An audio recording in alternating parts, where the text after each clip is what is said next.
Hi, wrestling fans, and welcome to another edition. I'm John Arezzi.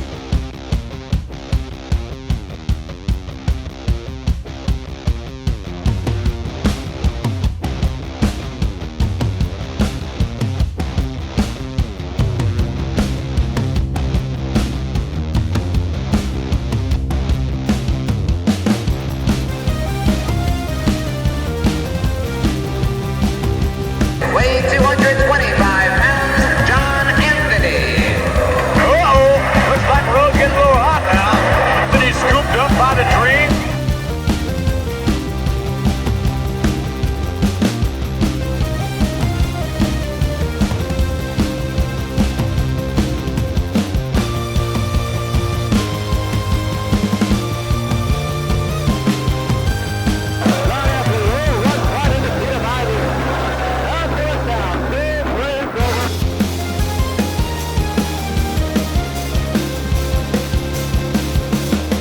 How you doing, wrestling fans, and welcome to Pro Wrestling Spotlight Rewind, the only wrestling podcast that brings you back to the early days of Inside Pro Wrestling Talk, covering the history of our groundbreaking radio show, which aired from 1989 to 1995.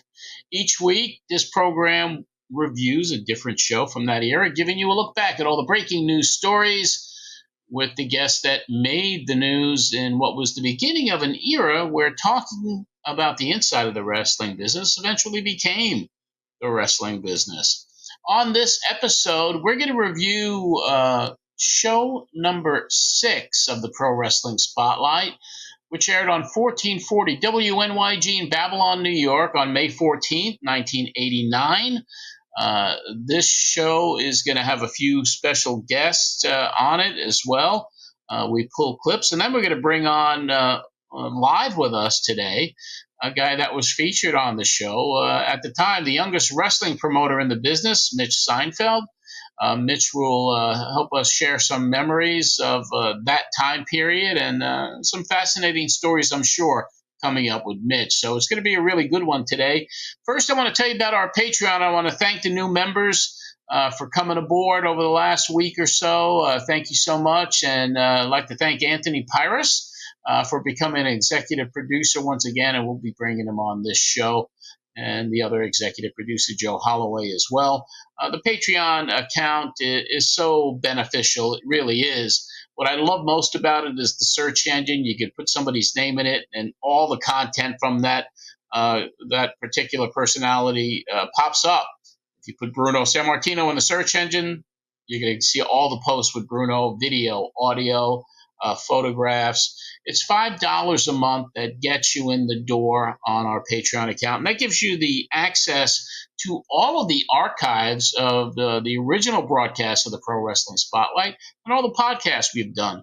And for that $5 a month as well, you will get this show early. You'll get it commercial free because once it's up on Apple, Spotify, and all the other platforms, commercials are inserted within the body of the show and the beginning of the show, the end of the show. As a patron, you get no commercials in those podcasts that were released to you early, as well as our video version of the show as well. That gets you early as well. So that's only for $5 a month. If you want to go $15 a month, you're going to get access to photo sets, videos, 8mm films. So that's our all access level, $15 a month. You get everything. And if you want to become one of those producer levels, and those are $25 or $50 or $100, then you also get to appear on this program various times throughout the course of the year. So go to patreon.com/John Arezzi, check it out, and support with the production costs for this show by joining Patreon. It would be greatly appreciated. And I don't think you'd be sorry because there's over 500 pieces of content up there right now. Without any further ado, let's bring on our producer, our creative director, our co-host of this extravaganza, direct from his humble abode, the baseball fan of the Albuquerque Dukes. I understand that you're hanging out with the mascots there now. You're going to get all the giveaways. You and your wife are just loving baseball. Yeah, we're doing it. We go all the time. I had to get a new little thing to fidget with because I got the ball signed that I've been holding here. So now I got a baseball bat pen that I can play with. So Very nice. I like something to fidget. And you're becoming quite the Albuquerque Dukes historian, aren't you? Oh yeah, it's amazing how much I'm finding out about one of the Dukes. They became the Isotopes now, and just learning more about those teams has been so insane. Yeah, minor league baseball is nothing like it. Yeah, and the Dukes they were feeders for the Dodgers, and now the Isotopes are feeders for the Rockies. And so there's a whole story on how that took place. But also I look at the people who play for the Dukes, and you're like, a lot of Hall of Famers here. Right. Raleigh Fingers. Yeah. Terry Collins was skippering that team years ago. So, yeah, there's a lot of history there. And they were the Dukes for so many years. But as you said, now the Isotopes, and they're with the Colorado Rockies, and they were a long time with the Dodgers. So, anyway, enough baseball talk. We're going to talk a little wrestling today. It was a wonderful thing that we were able to do with the live broadcast last week, honoring our friend Kevin Sullivan, who passed away, and I understand Kevin has an interview clip on this show as well. Yeah, I was prepping this one when the unfortunate news came through about Kevin, and I was already like, he was interviewed on this, immediately followed by an interview, but with Paul Heyman, and they're in an angle together, and so they're talking about each other, and so I thought that was really cool, and I was pulling it, and then we had to pause everything for what it was. We made the other show happen, and then when I had to kind of come back, I was going back through what I had here, and I was like, God, it's just cool to hear him talk old wrestling, And what's great memories with him, but once again, it was a big loss for not just us, of course, but the entire wrestling world, and the tributes that were paid to him everywhere. Yeah, was meaningful because his importance in the history of the wrestling business is certainly evident by the accolades and the tributes, and even the WWE had a wonderful video package for him that I saw on SmackDown. And anyway, he was treated with a ton of respect, and unfortunately, he's not here with us. But his impact will forever last in this business. Yeah, the more you hear about Kevin Sullivan, the more you understand like how much his hands were on so much. Like, I listen to a ton of wrestling podcasts all the time, and old interviews and new interviews, and his name comes up a lot, and every time it's another little nugget where you go, really? Like, that's who, Scott Hall was talking to when they came up with this idea. You know what I mean? Like, it's that kind of a thing. So it's like, yeah. Yeah, I was listening to Bischoff, and Bischoff, when Hogan was going to be the third man and turn heel, Bischoff kept it silent, with the exception of one person. Yeah. Other than Hulk, it was Kevin Sullivan. And Kevin actually drove. Hogan stayed at Sullivan's house for a few days, and Sullivan drove him to the venue that night. So Bischoff said, "I trusted Kevin with this information, and I knew that he would keep it to himself, and nobody knew." But Kevin did, and of course Hope did, and Bischoff did. Those are the only three that did. Yeah. No, it's awesome. He was so great. It sucks. I was hoping we'd get him on again. I was looking forward to getting him on again this run because we had him on last run, and it was great. And there's amazing good interviews with him all over the place. You can look him up. Like, I know he had a really good interview with Sean Mooney years ago. Sean Mooney's podcast is still up. He doesn't run it anymore. But if you look through those old archives, like, they had a great conversation. But yeah, I mean, and we're never going to get to a point where his fingerprints aren't on this show because he appears so regularly, because he was such a part of your life. As he even talked about, Johnny's doing something, then I got nothing to worry about. Let me go help out Johnny. Yeah, he was amazing friend. Yeah. So, and this is no different. He's here on this one too, but we'll get to that one. Let's start the show a little easy, a little soft. This is just throwing to John 30 something years ago and say, what's on the show today, Johnny?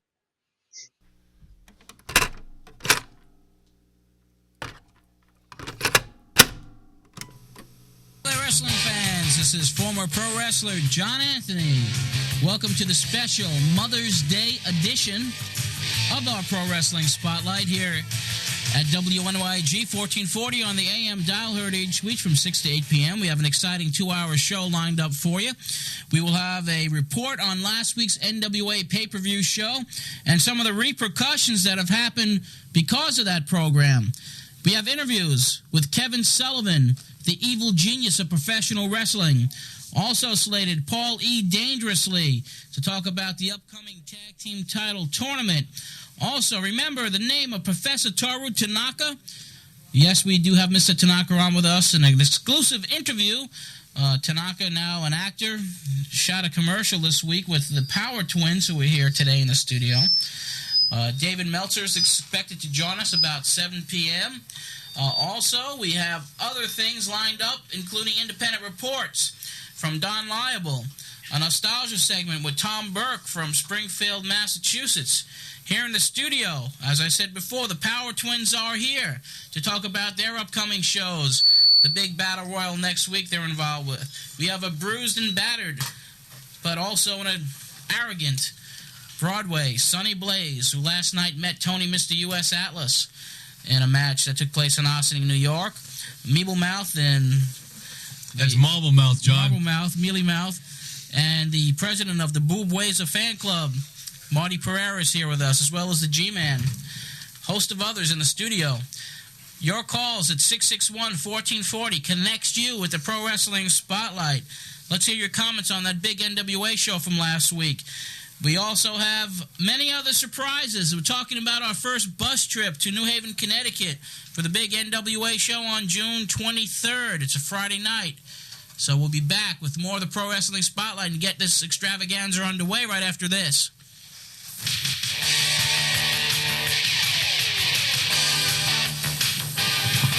Yeah, this is Junkyard Dog, and I'm proud to be on WNYG, and this is Wrestling Spotlight, and I want everybody to start listening.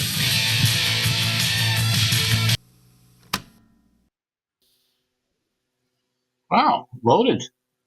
Yeah, a lot of stuff. I don't remember you actually getting Tom Burke on here. It's not on my notes, so I don't think that actually happened.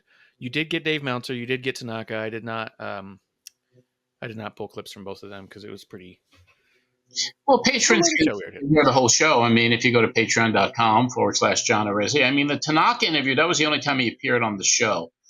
And I guess the Power Twins hooked me up because they did the commercial with him. But the Tanaka stuff for me was cool, and he was one of the all-time most infamous villains in the WWF and later in the WWF for a bit. But his tag team run with Mr. Fuji, they were just incredible heat every time he appeared at Madison Square Garden. And he had great matches with Bruno.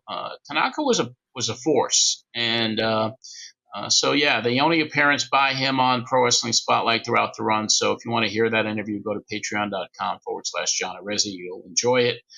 So yeah, it is a jam-packed show again this week. Yeah, well, I mean, this week's a jam-packed show for a couple of reasons, and one of those being that, we have, like you said, we were going to get Mitch to come on and talk today.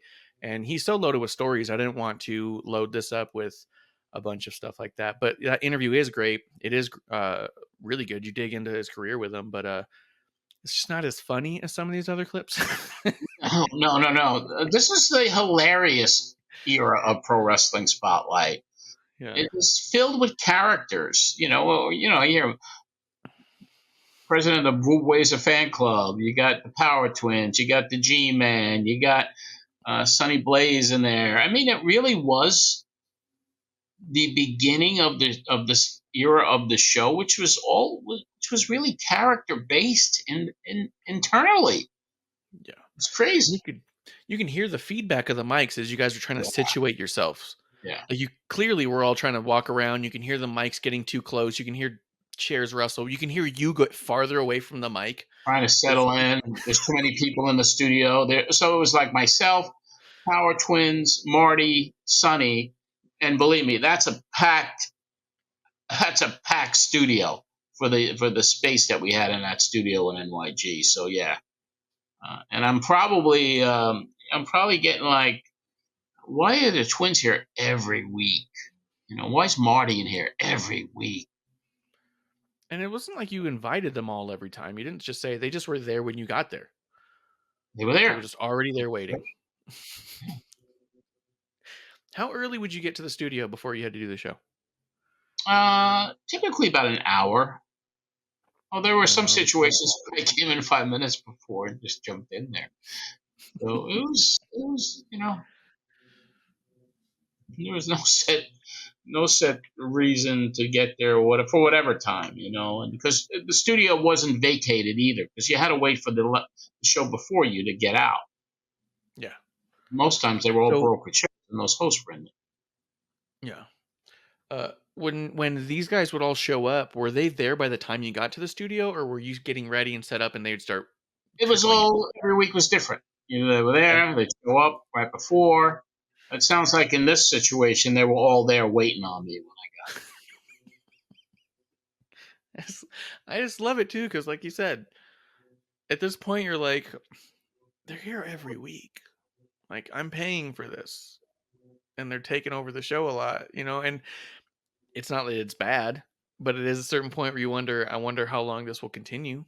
Yeah, and I wanted to talk news. This was a wrestling, it was a news show in a lot of ways, an interview show, but I didn't really ever want it to turn into like a weekly angle of characters.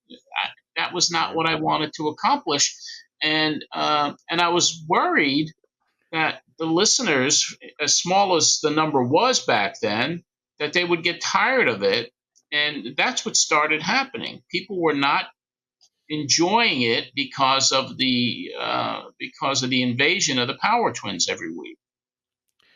I believe this is the one too, and I didn't pull it because we only got time for one caller today. But I believe this is the one where you have the caller calls in and says, "Hey, why are you using the Power Twins every week? We get it. They're jerks. Everything else about your show is great.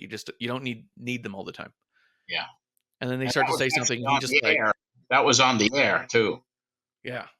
And they start to say something back to him, and he's just kind of like, John, you got a great show. Otherwise, talk to you later. And he hangs up. Like, he's just not he's not playing with them. And that's somebody who took the time out to make the call. So how many others were there who did not? They were just kind of like, this show sucks. Turn it off.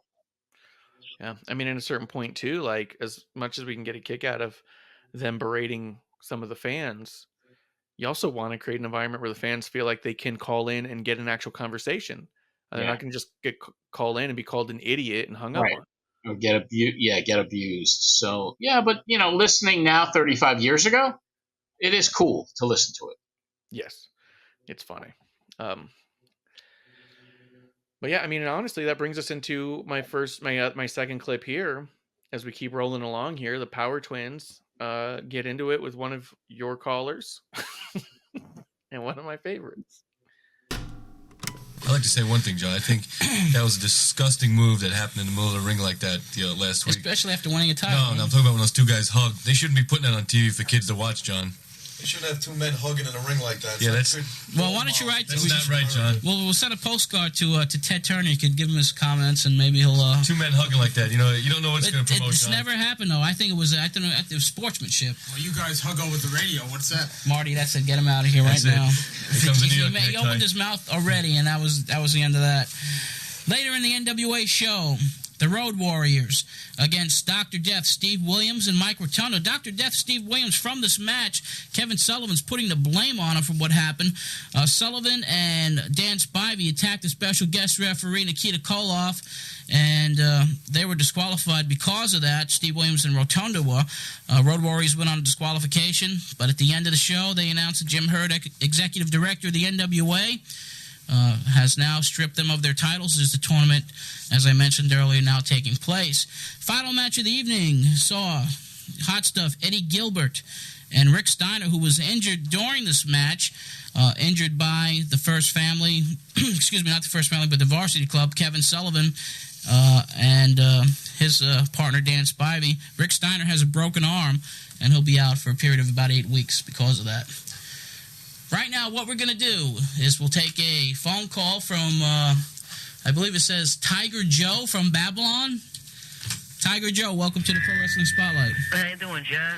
I'm hanging in there. Listen, I know the Keto was refereeing. Do you know if he makes any plans to come back to wrestling at all? From what I heard, he's going to start coming back to wrestle on some of the NWA shows. And another guy that's been disappeared from that area, how about Brad Armstrong? Any idea where he's wrestling? No idea at this point. I just think that one of the good teams that they should put together, possibly maybe bring back the Rock and Roll Express for this tag team tournament. That would be interesting. But it seems like the NWA is down on the Rock and Rollers. I thought for years they dominated the tag team scene there, and now they seem to be down on the Rock and Roll Express. I know they did fire Ricky Morton. Are you aware of that? Yeah, it's one of the Power Turns wants to comment on that as well. Good. I just want to know, where did you get the name Tiger Joe? What are you, an animal? What do you sleep in a cage? What do you eat off the floor? Hey, look, where do you get that name from? What do you do, sleep outside with the animals? Hey, look, when can I come and see the Power Twins in action? When's their next hour? Well, they'll be in not in Long Island, but they'll be in Brooklyn next coming Saturday, participating in an 11-man battle royal. Okay, where's that going to be at? Yeah? Hey, listen, it's on Flatbush Avenue. If you can Flatbush Avenue and Flushing. If you think you can get the money up, you can go out there. If you get someone to walk you down to the match or bring it down, in your cage. Make sure you're wearing a leash. I'll be there, Power Twins. Don't get too close to the ring. Tiger Joe, thanks for your call. Listen, take a shower before you show up. 661-1440 is the number to call here at the Pro Wrestling Spotlight.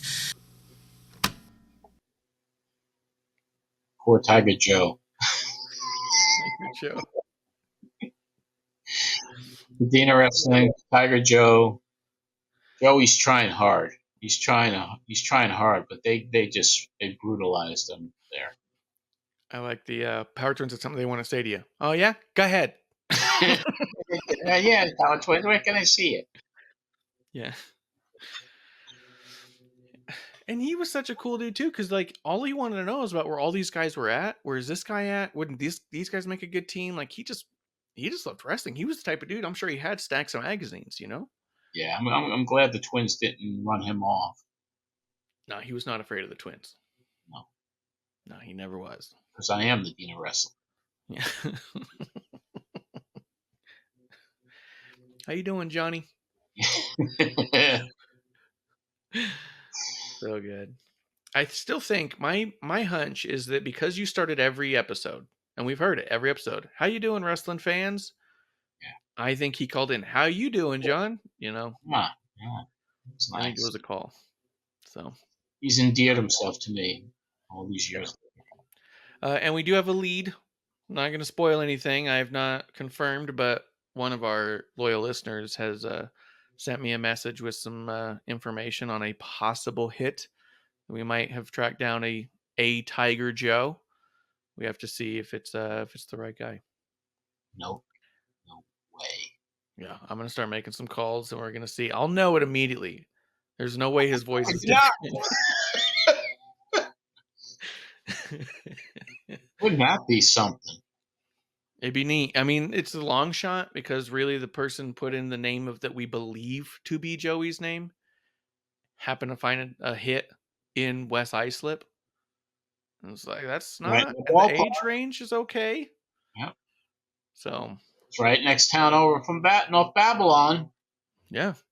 Yeah. Wouldn't be a stretch. So we'll see. We will follow up. I'll make the calls, and even if it's not a hit, I'll come back on and I'll let people know it was a dead end and to keep sending in the tips. But right now we have one tip, one hot lead, and hopefully we can follow up with the Dean of Wrestling himself. Imagine we get reunited, the Dean of Wrestling with Mr. Wrestling himself, former wrestler John Anthony. I don't know if I could contain myself. I mean, I'd be so elated. Yeah. Exuberant. But I just got cracked up just listening to that because every week it's something else, you know. Now it's Tiger Joe.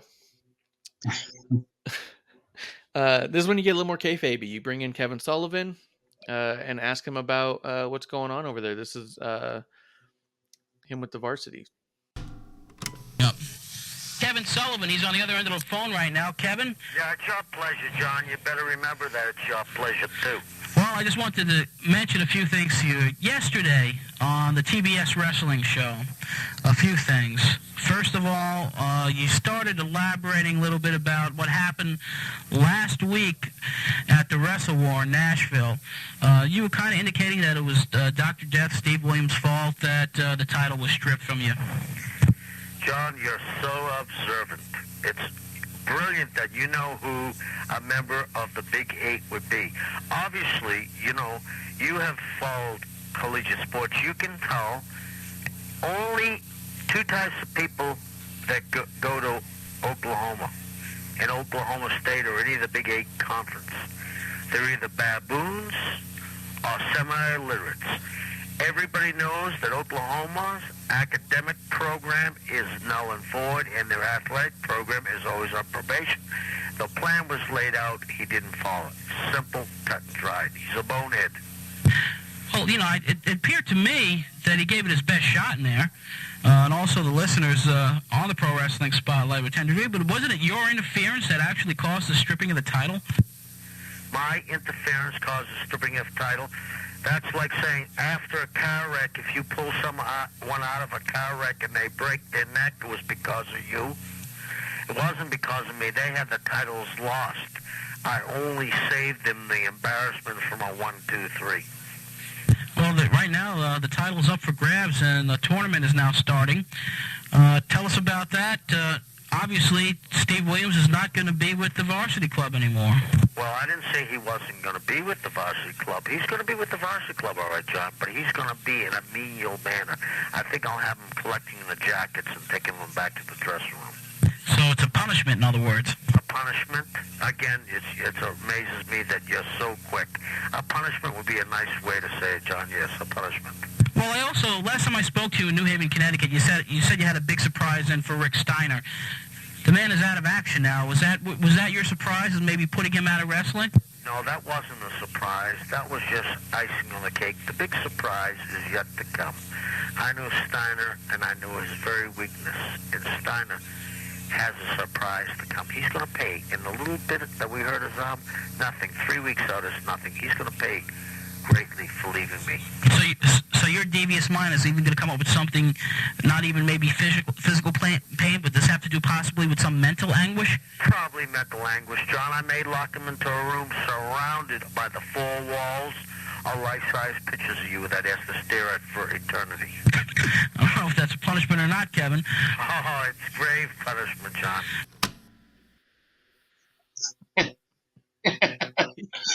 He was healing on you. Yeah, he was. And that surprise turned out to be Robin Green, who eventually became Woman. Yep. Do you remember that angle very much when it started? Do you know how that transpired? No, basically, the varsity. Yeah, so basically what had happened a few months after this, it took place maybe a month later, Steiner's back, and then there's a girl in pigtails with glasses in the front row holding up like a Rick Steiner sign, and it was just a cute girl, and it was Nancy. And each week she'd be in the front row, and she'd be flirting with Rick, and then he'd be flirting with her, and then they go out on a date. Well, he goes to the hotel to pick her up. Jim Ross, he's interviewing with Jim Ross and how nervous he was, and Jim Ross is coaching him. Just be yourself, and knocks on the door. And instead of the girl in pigtails, the door opens and it's Woman, all made up, and and it's like, holy smokes. And then they go on a date, and then there's a tag team match, and she turns on him, and it was a fucking brilliant way to introduce her, and it was a fucking brilliant angle. It really was. That's cool too, because that's endearing her to the fans. So in a short period of time, yeah. So you can have a quick turn with a big reaction in a small amount of time. That's cool. Yeah, I mean, she was like, I didn't even know. It was like, who is this girl? And then you find out it's Kevin's wife, Nancy. And of course, she was Fallen Angel in Florida, and then she comes up, and he gets her integrated in WCW, and she was the cutest thing with the glasses, and she looked like a little collegiate, and just won his heart. And then she becomes this vixen, And what a catalyst that was to her career. That's awesome. It's so cool. And I just love Kevin giving you a hard time for no reason. It's your pleasure. Don't you forget it. Yeah. I'm going to lock him in a room with pictures of you. It's grave punishment, John. And you're helping him out, obviously. Like, I was like, so you're saying you would go for some mental anguish? He goes, it might be mental anguish. Like, once again, I'm astounded how cool you are. So good. I also like to call someone a bonehead. I haven't heard that knock in a long time. That was the thing. He's a bonehead. Okay. It was just cool. It was nice. And yeah, and I like that clip specifically because he's clearly playing with you. Yeah. I like stuff like that. And then that was followed up pretty quickly by my last clip before we bring Mitch on to go over his career and a couple of clips with him. But before that, I got Paul E. Dangerously on the line because he was involved in that angle a little bit. Mm-hmm. Another loudmouth from the NWA talking about the upcoming tag team title tournament. And once again, we're on the phone with Paul E. Dangerously. Paul suffering from a little bit of a disappointment that happened last week at Wrestle War. Can you explain what happened last week, Paul? Well, it really needs no explanation. The fact of the matter was, we don't really care what happened with the Dynamic Dudes because that is not where our intentions lie. It's, if it was a match against the Fantastics or against the Midnight Express or somebody that we really cared about, we would have won the match. Quite honestly, I just didn't pay attention to the match. I wasn't watching, and I was just goofing around at ringside, and the Samoan SWAT team really didn't take it seriously. So it really didn't bother us because it didn't affect our ratings. It had no positioning in the tag team tournament, which has just come about, and really, it's really irrelevant what happened at Wrestle War because it had no bearing on the future. We had no more matches scheduled against these guys, and quite honestly, I think they owe us a big thank you because we didn't even take them seriously, and therefore they got the biggest win of their career, and as for us, it didn't set us back an inch. Well, one thing I wanted to bring up also is this big tournament. Last week, as everyone knows, the title was stripped from the Varsity Club due to the interference from Kevin Sullivan and Dangerous Dan Spivey on Nikita Koloff. Now the tournament is taking place. I understand that you're quite upset because the Road Warriors are facing the Freebirds and not the Samoan SWAT team. Well, it's real simple. I challenged the Road Warriors on national television. And if you look at our past, you'll understand why. I brought the Samoan SWAT team in, and they did something that the original Midnight Express could not even do. They ran the Fantastics out of the NWA.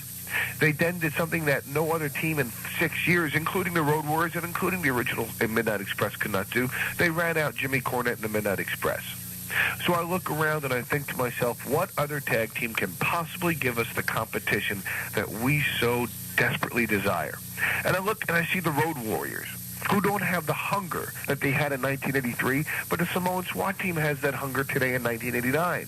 The Road Warriors don't have that desire that they had in 1983. But the Samoan SWAT team had that desire in 1989. The Road Warriors don't have the thirst for blood that they had in 1983. But the Samoan SWAT team has that thirst for blood in 1989. So I think it's just a natural matchup. And instead of having a war, instead of having a feud that's going to just destroy the Road Warriors and run them out of the NWA, hey, I got a lot of flack from TBS because I ran out Jimmy Cornette, and he was very marketable. He was doing a lot of their commercials. He was doing a lot of endorsements for them, and I cost them a lot of money. I don't need that kind of heat from TBS for running out their almighty Road Warriors, so I just want to beat them, get rid of them, and then they're out of my hair for good. But they're still the most feared tag team in professional wrestling. Doesn't that frighten you at all? Well, they're the most feared tag team because they can intimidate anybody, but how can you intimidate somebody that's too stupid to be intimidated? The Samoan SWAT team cannot be intimidated. They are second-generation wrestlers. They're the sons of AFA and SIKA, the original Wild Samoans. They have absolutely no fear. They grew up getting beat up by the biggest, baddest tag team in the world. And yeah, if you look at the original Samoans, you'd be frightened just taking a look at them. I could see where these boys got their influences from. They are a dynamic team. Well, they certainly are, and the thing is that they're smarter. I'm not taking anything away from AFA and SIKA. They were legends in their own time, and they were a credit to their own people. But Samu and Fatu are smarter, and they have a much better manager than the original Samoans did. They had Lou Albano, who was a big fat biker idiot, and here I am, a Wall Street whippersnapper. I'm a genius.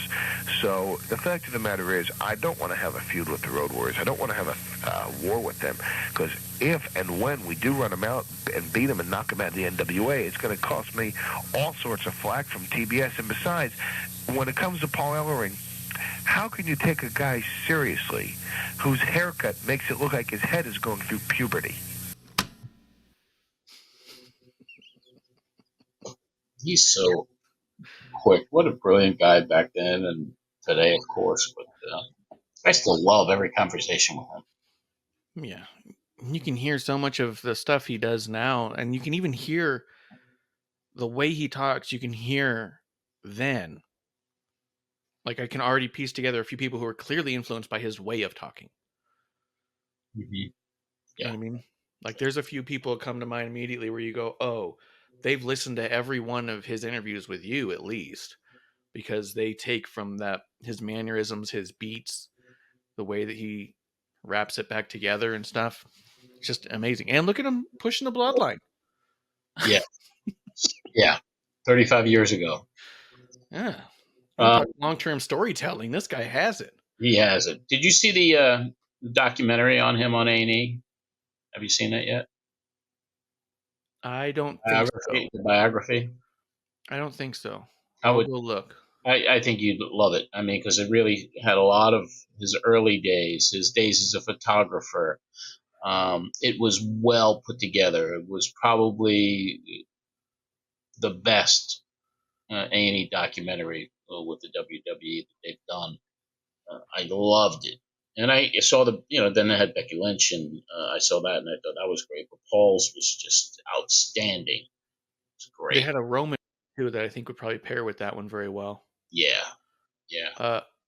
Did you see that a couple years ago, they did one called My Name is Paul Heyman, and it was on the WWE Network back then. Was it a lot of the same stuff, or this was different? No, this was all new. It was really dove deep into his parents, his mother, who was a Holocaust survivor, his father, who was a personal injury attorney in New York. It really dove deep into his childhood and his philosophies and how his father supported him and everything he did, and his mother never liked the wrestling business, and it was just amazing.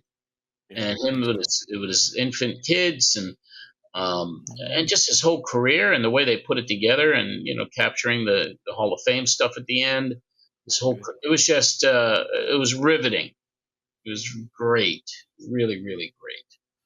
Yeah, he's a storyteller. Oh my God, revere the guy. It's almost like at times I just kind of look at him now and look what he's done and look what impact he's made in the history of the business, and to get to say that I had these early memories and these experiences with him and these times together and all that we did back in the late 80s, 89 through, the mid 90s, and seeing that evolution of ECW and what he did there. And it was a magical time, and it was a friendship that, people grow apart, people move on.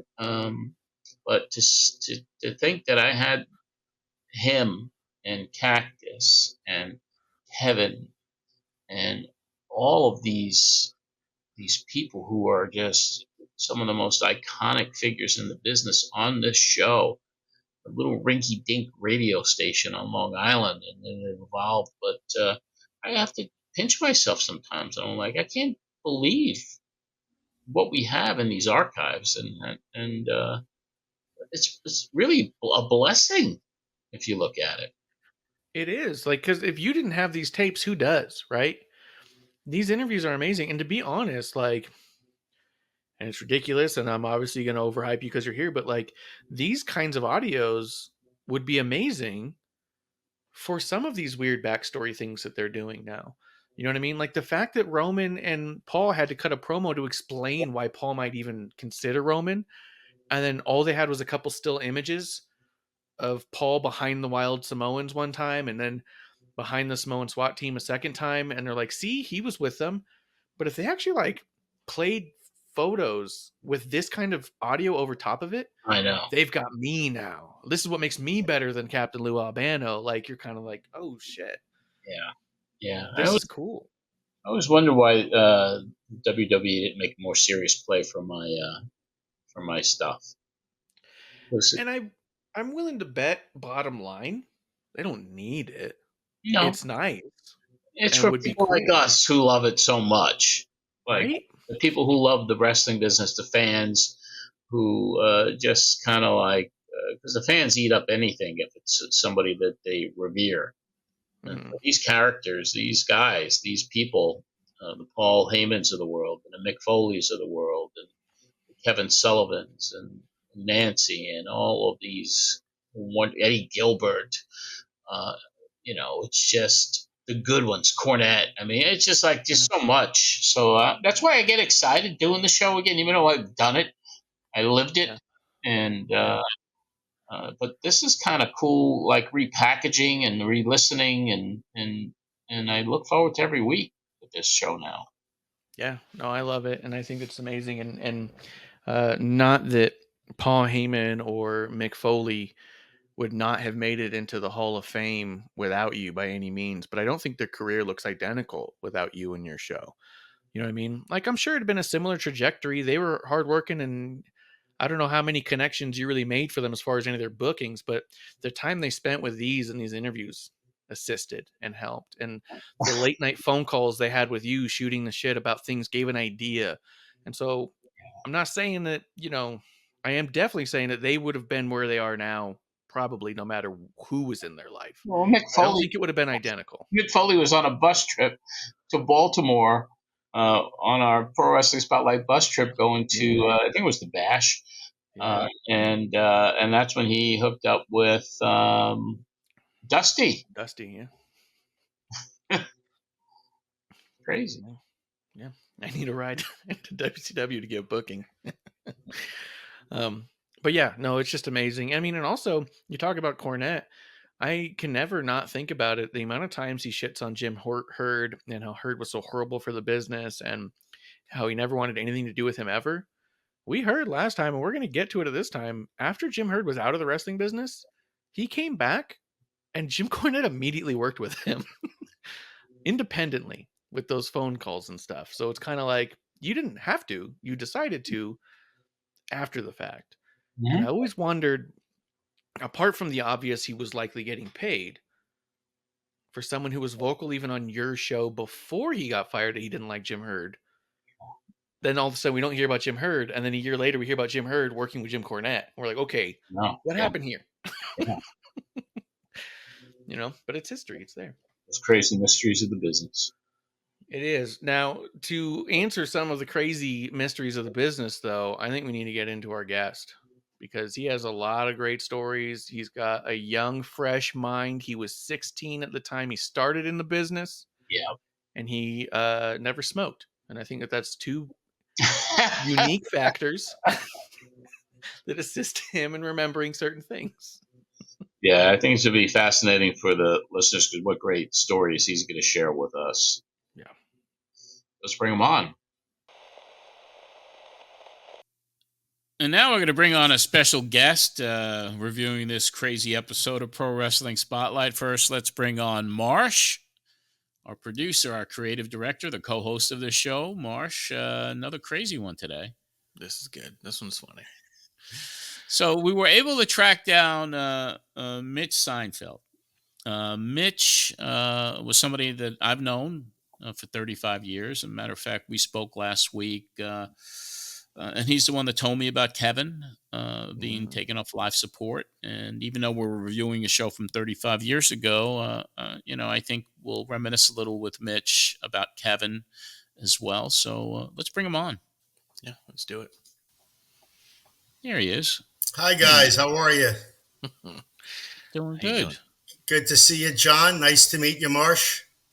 Yeah, absolutely. No, I've been hearing about you for the last couple weeks. I even I don't know, last week was different. Obviously, we did our live Sullivan tribute, but the week before you were also on as a guest, and I was able to, because I wasn't aware of it. John explained about you and the chopper and all that, and so while the clip was playing, I was able to kind of overlay you selling one of your choppers on there just to give a little visual. It was kind of fun. A YouTube video. I'd like to see that. Let me know when that show is airing, or if I could send me the link. I'd like to take a quick look at it. Yeah, well, definitely. It's up. It's actually up now. We just put that one out, so I'll send you a link to that. It's on YouTube and all that. But we'll get a time. Yeah, you were the youngest wrestling promoter. We'll get into all of that, and we got some clips here from that show from 35 years ago. A really freaking wacky one. But when I called you to appear on the show, you were telling me that you had just talked to George Napolitano and that Kevin Sullivan was being taken off life support. So that was how I got the news. And yeah, that was last week. Like I think it was Thursday. Yeah, Thursday, right? And then he passed away into Friday morning. So yeah. So it's what can we say? I mean, I was just, before we went on, I just remembered going to the Boston Garden with George, and it was a bash tour that summer, and I went to a Boston Red Sox game with Kevin and George.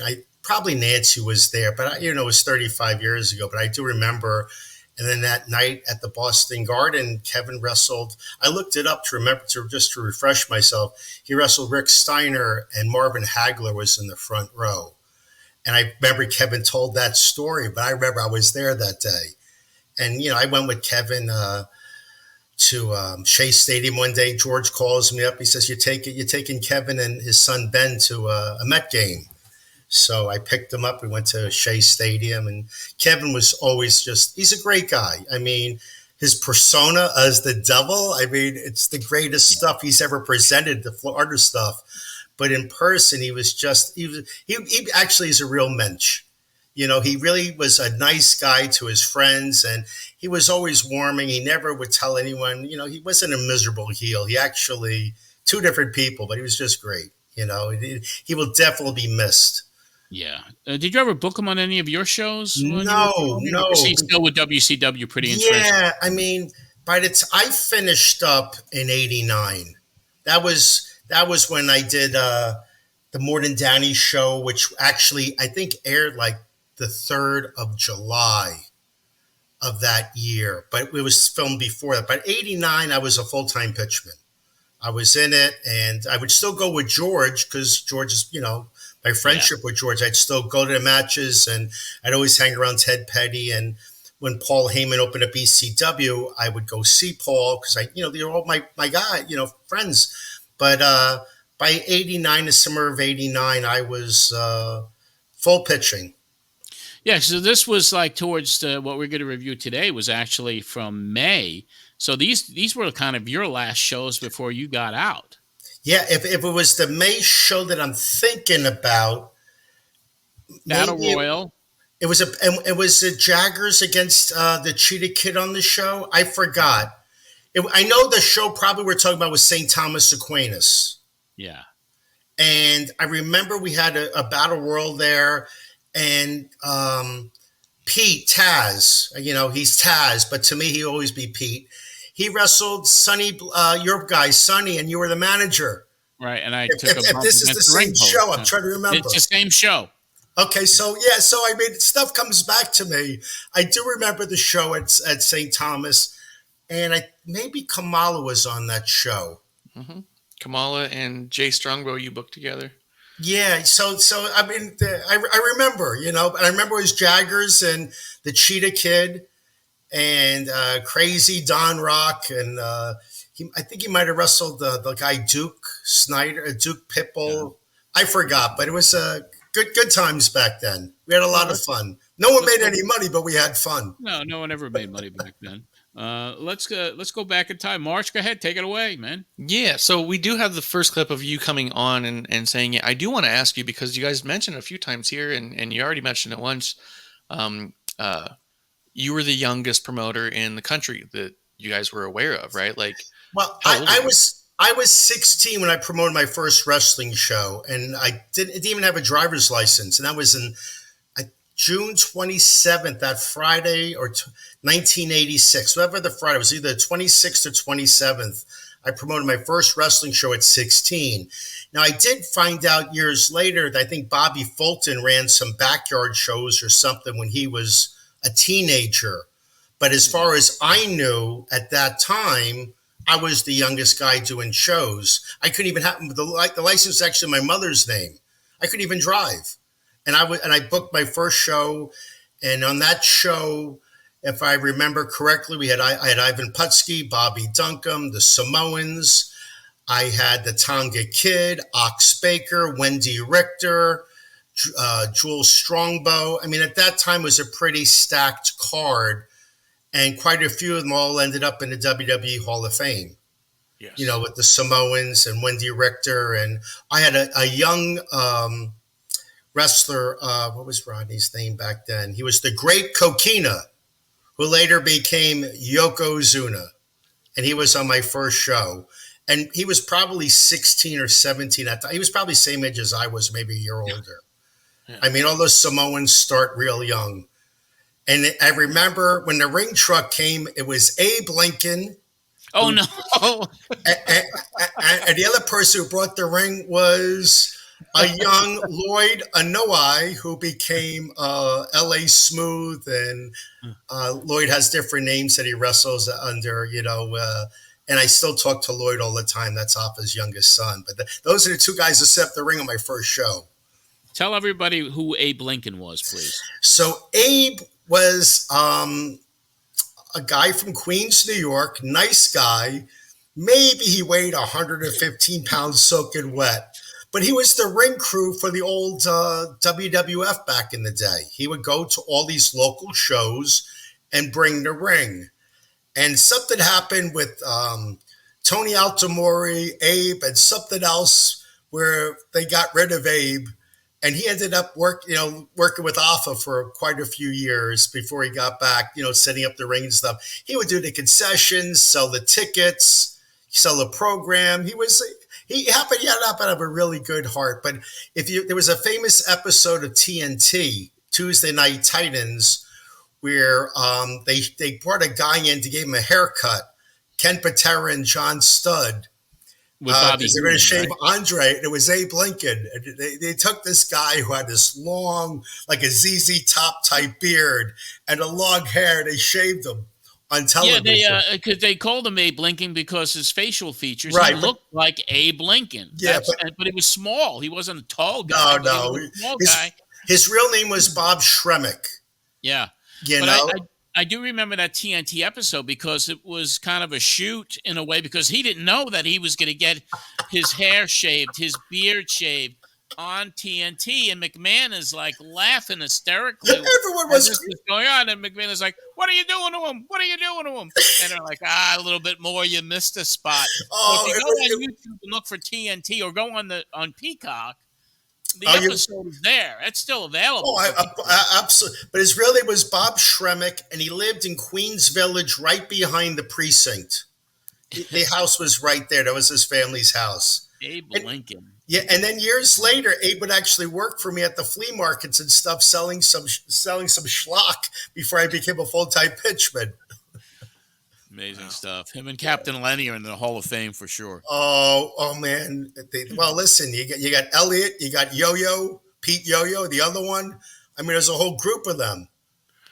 I don't know if you tell the story, but George told me the story about you and your buddy from California with a shirt, and George beat the shit out of him.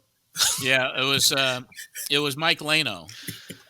Oh, but George kayfabes the story, but you know it and I know it. George kayfabes it, but that was the night that Lano was antagonizing. He was just following me and George around, and we're in the hotel room, and it's a knock on the door, someone banging on the door, and we look in the little peek hole, and it's Lano, and George says, "Quick!" and he fills the bucket like the trash bucket up in the bathroom with water. Yeah, And he goes, "Go ahead, open the door." And I open the door, and he takes the water and he throws it on Leno, the whole thing. But And wasn't- Leno goes, "Oh my God, this shirt! This is an expensive shirt." So George was like, I felt a little bad, so he gave Leno one of his shirts. And then the next day we go into the lobby, and there's Captain Lenny wearing the shirt. And George is like, "That's my shirt." And I'm like, "Yeah, that's your shirt, George." And we go up to Captain Lenny, and George's like, "Where did you get that shirt?" And Captain Lenny was like, "Mike Leno sold it to me." Sold it. And then Yeah, George and then Jackson- George sees Leno and walks right up to him and fucking punches him in the mouth. No. Lacey, you're telling the story because other people have asked George the story and he won't repeat it because George's too much of a gentleman. But we know what happened. Yeah, everybody knows how. George I think I've mentioned it on Napolitano? the show before. Yeah, George Napolitano. Yeah, he's the guy that we threw the water. Well, he threw the water. I didn't throw the water on Leno. Leno was like, "Oh my God, my shirt!" And George gives him a shirt. And the next day, he sees that same shirt on Captain Lenny, and the Captain Lenny's like, he bought it from Leno, and George went freaking ballistic. What was that at a WFIA? It was the WFAA convention. Yeah, that was the precursor to all these conventions, right? Yeah.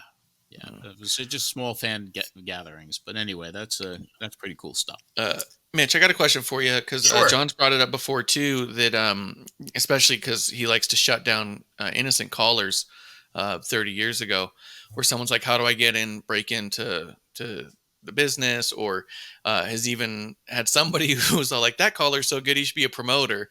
And John likes to shut it down, saying it takes a lot more than a mind to promote. You need bucks. At 16 years old, if you don't want to go into detail, you don't have to. I'll be happy to go into detail. How did you come up with the funds for your first one? Because I imagine the preceding ones were funded based off the success of the first one. No, that's not the wrestling business.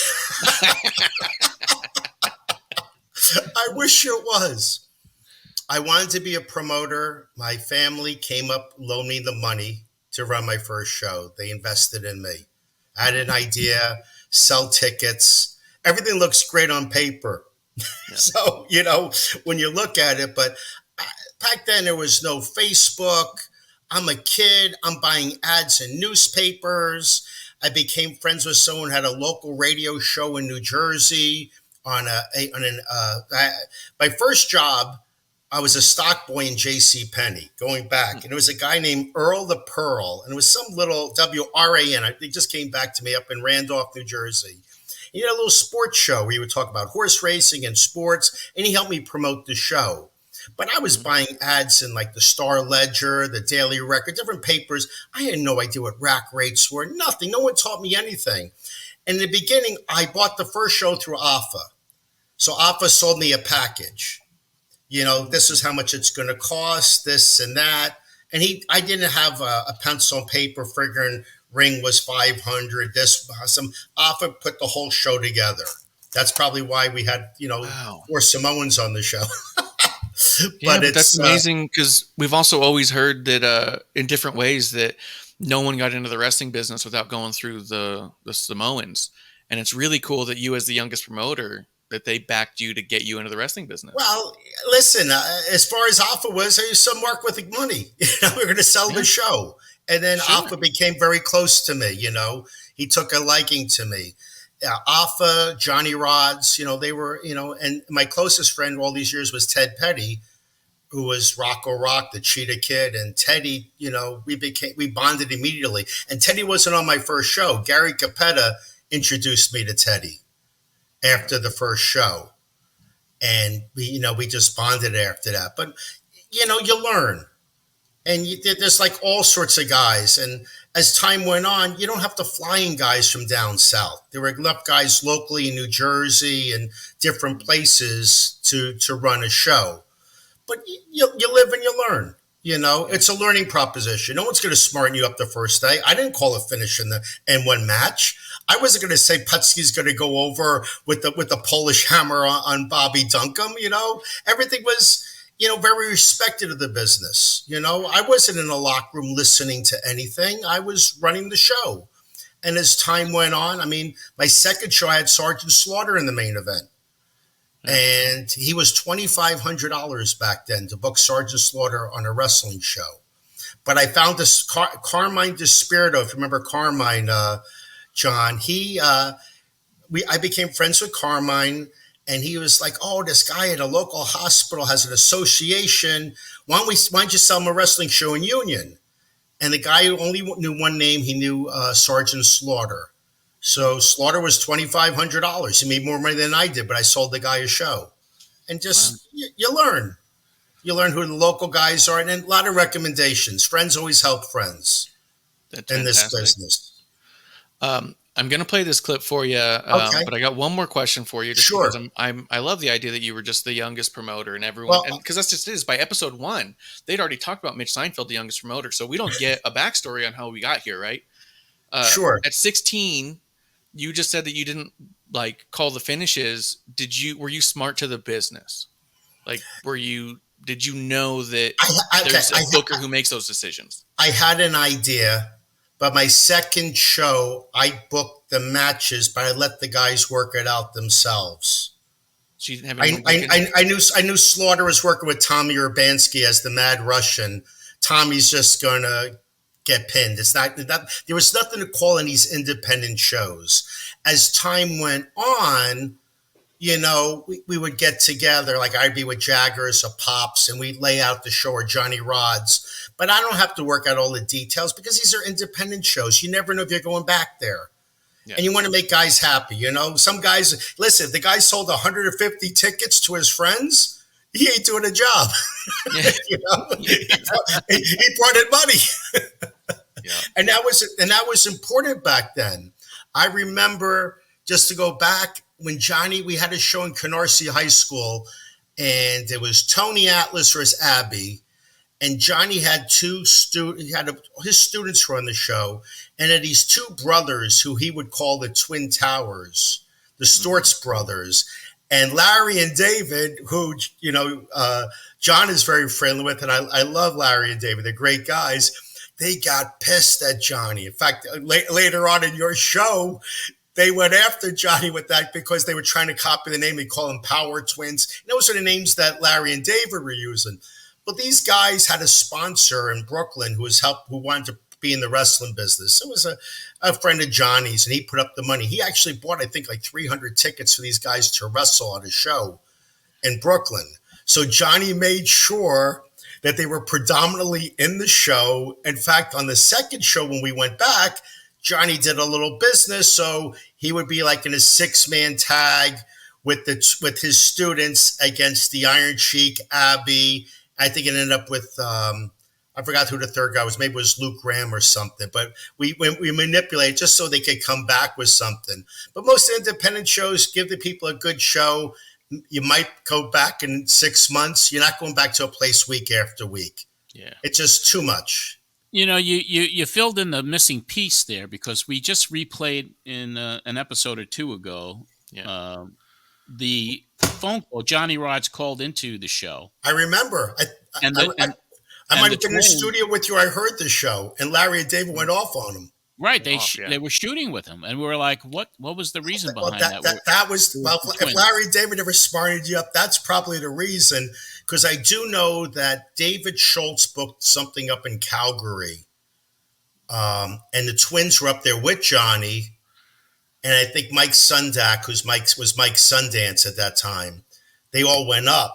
So that he probably came because Johnny was calling them the Power Twins or Twin Towers or something. And that was the name that Larry and David were going under, Larry and David Power. Yeah. In fact, on the show that we're talking about, maybe it was another show. I forgot which show it was. But we had Larry and David wrestle each other. Paul Heyman was the booker on one show for me in Brooklyn, and Larry and David wrestled each other. One was under a mask, and it was one of the best matches of the night. Wow, that's cool. Yeah. And it does make sense too, because in that, when they're going off on Johnny, they start talking about, you got a couple of twins up there, we want to straighten them out and all that, and it's kind of like, what's going on? I think we deduced that they eventually became the Undertakers, but we didn't know at the time they were trying to take their names. So no. Those guys were not the Undertakers. No, two other guys. Those are There were the two of them? Undertakers were Tony Altamore's guys. Were in ICW. These were two guys from Brooklyn, David and Tony Stortz. Yeah. STRZ. Oh, that's a correction for me as well because I didn't Yeah, know. no, those were those guys, and they never went past Johnny's wrestling school and a few independent shows. Wow. One guy worked for Pepsi Cola, and I forgot what the other one worked, someplace in Brooklyn. They weren't really twins; they just looked similar, so that's why he tried to play it off that way. But they were brothers. Huh? Well, from Mill Basin, Canarsie area. You're a wealth of information, Mitch. Well, because he was 16 at the time, John. Yeah. No, by then, hold on. So we're probably talking.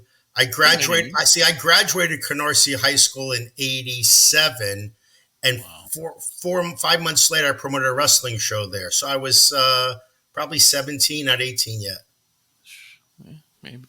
Well, let's get this going. I want you to hear some of these clips. I want you to relive, as we like to, 30 plus years ago, a young Mitch putting over a show that he booked.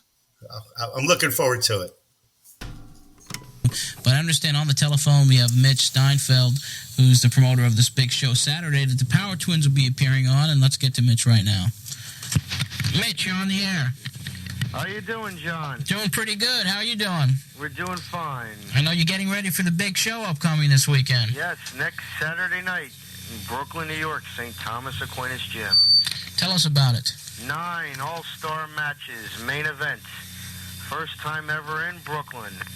Chief Jules Strongbow versus Kamala, the Ugandan giant. Any live chickens appearing for Kamala's, perhaps a little snack after the match? Well, we know a couple of years ago Kamala ate a chicken on TV, and Kamala's manager, Sheik, recently said that Indians also have feathers.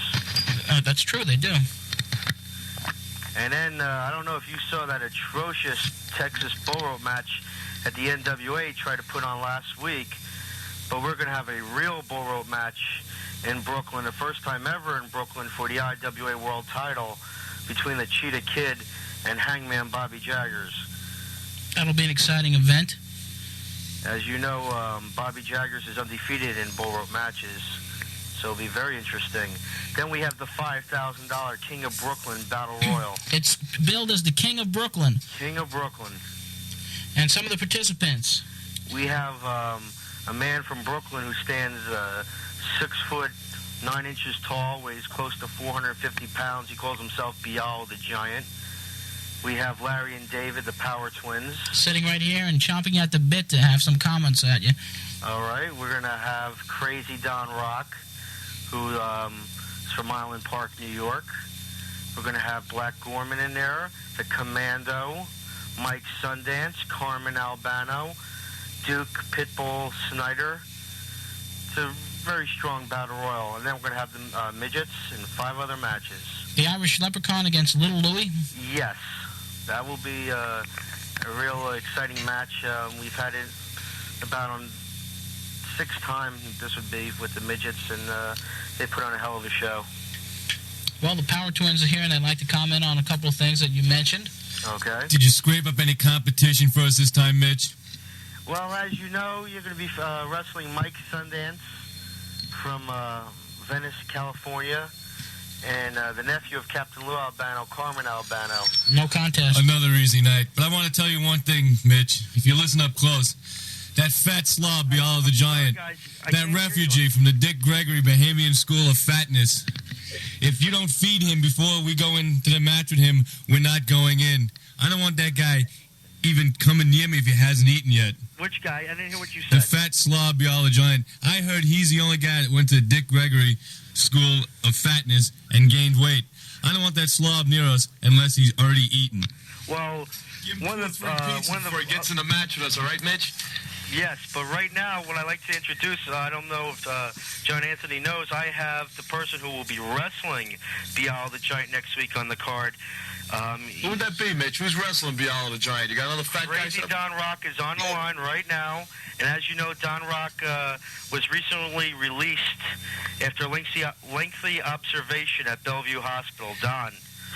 I am not crazy. I just simply like hurting people, particularly that fat blimp from Brooklyn. I'm going to deflate him. I deflated him in Canada. I beat him up when I got him in Vermont, and I'm going to hurt him in front of his own people. Because let me tell you something, baby. When you get him on the ground and you break his legs and you take your thumb and you stick it in his eyes and he can't see, you can just hurt him and hurt him and hurt him, and he won't get up. He won't be in that battle royale. Hey, Don, I like your style, but keep your hands away from his mouth and keep your feet away from his mouth. He may take them off when you're not looking. Hey, wait a second. You guys. Hey, Mitch, this guy is that type of guy. I'm glad you found a guy like that. I like this guy, Don We the know you Rock. guys He can don't hang out like with the Power Bialo, but Twins. he has a very strong following in Brooklyn. He has a lot of loyal fans. A lot of people like to see him not only win the Battle Royal, but beat Crazy Don Rock. Do you know why they follow Mitch? Because they're hoping to get scraps of food that falls out of his mouth. And he's not getting up. I'm going to hurt him. I like this guy, Don the Rock. He can wrestle with me anytime. I'll tell you what. I like the way you guys hurt people. I hurt them better, especially big fat blimps. Hey, Don, not only are you smart, but you're obviously good at wrestling. You know your wrestling knowledge. That's right. I'm a good family man. I went to college. I've gone to church. But yes, I enjoy hurting people because it's a cruel world out there. And when I have somebody there and I can take out all those anxieties, what he did is he signed an agreement for me to be my dartboard. Diet, Very the Dunkin' heavily Donuts diet. At Nathan's and Coney Island. I want to know one thing. How do they let this guy in Brooklyn? I mean, when he leaves, does the island tip over or what? I don't know. He is a fat slob. He is disgusting to look at. You take a look at this guy. You want to hide your kids. He hasn't done nothing to Hose you. him down before you get him in the ring. Yeah, hose him down. Take him outside. Shower, hose him down. Put him through the car wash. Anything. I don't want to get with that fat, smelly slob unless you take care of him first. Are you trying to say he doesn't use deodorant? I don't know what he uses. I think he uses Raid. Because I know every time you get him on your back, it's like a roach. He's just like sticking his hands and legs up in the air because nothing can reach because he's so fat.